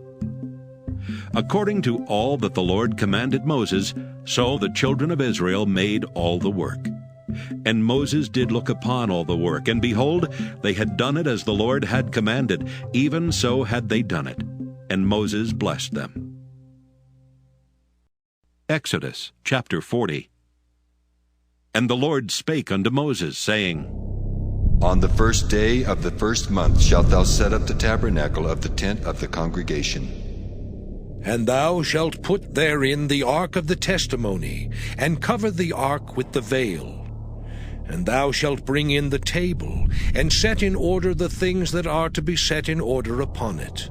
And thou shalt bring in the candlestick, and light the lamps thereof. And thou shalt set the altar of gold for the incense before the ark of the testimony, and put the hanging of the door to the tabernacle. And thou shalt set the altar of the burnt offering before the door of the tabernacle of the tent of the congregation. And thou shalt set the laver between the tent of the congregation and the altar, and shalt put water therein. And thou shalt set up the court round about, and hang up the hanging at the court gate. And thou shalt take the anointing oil, and anoint the tabernacle and all that is therein, and shalt hallow it and all the vessels thereof, and it shall be holy. And thou shalt anoint the altar of the burnt offering, and all his vessels, and sanctify the altar, and it shall be an altar most holy. And thou shalt anoint the laver and his foot, and sanctify it. And thou shalt bring Aaron and his sons unto the door of the tabernacle of the congregation, and wash them with water. And thou shalt put upon Aaron the holy garments, and anoint him, and sanctify him, that he may minister unto me in the priest's office. And thou shalt bring his sons, and clothe them with coats. And thou shalt anoint them as thou didst anoint their father, that they may minister unto me in the priest's office. For their anointing shall surely be an everlasting priesthood throughout their generations. Thus did Moses, according to all that the Lord commanded him, so did he. And it came to pass in the first month in the second year, on the first day of the month, that the tabernacle was reared up. And Moses reared up the tabernacle, and fastened his sockets, and set up the boards thereof, and put in the bars thereof, and reared up his pillars. And he spread abroad the tent over the tabernacle, and put the covering of the tent above upon it, as the Lord commanded Moses. And he took and put the testimony into the ark, and set the staves on the ark, and put the mercy seat above upon the ark. And he brought the ark into the tabernacle, and set up the veil of the covering, and covered the ark of the testimony, as the Lord commanded Moses. And he put the table in the tent of the congregation upon the side of the tabernacle northward without the veil. And he set the bread in order upon it before the Lord, as the Lord had commanded Moses. And he put the candlestick in the tent of the congregation over against the table on the side of the tabernacle southward. And he lighted the lamps before the Lord, as the Lord commanded Moses. And he put the golden altar in the tent of the congregation before the veil. And he burnt sweet incense thereon, as the Lord commanded Moses. And he set up the hanging at the door of the tabernacle. And he put the altar of burnt offering by the door of the tabernacle of the tent of the congregation, and offered upon it the burnt offering and the meat offering, as the Lord commanded Moses. And he set the laver between the tent of the congregation and the altar, and put water there to wash withal. And Moses and Aaron and his sons washed their hands and their feet thereat. When they went into the tent of the congregation, and when they came near unto the altar, they washed, as the Lord commanded Moses. And he reared up the court round about the tabernacle and the altar, and set up the hanging of the court gate. So Moses finished the work. Then a cloud covered the tent of the congregation, and the glory of the Lord filled the tabernacle.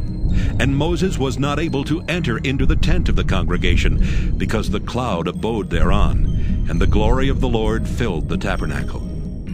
And when the cloud was taken up from over the tabernacle, the children of Israel went onward in all their journeys. But if the cloud were not taken up, then they journeyed not till the day that it was taken up. For the cloud of the Lord was upon the tabernacle by day, and fire was on it by night, in the sight of all the house of Israel, throughout all their journeys.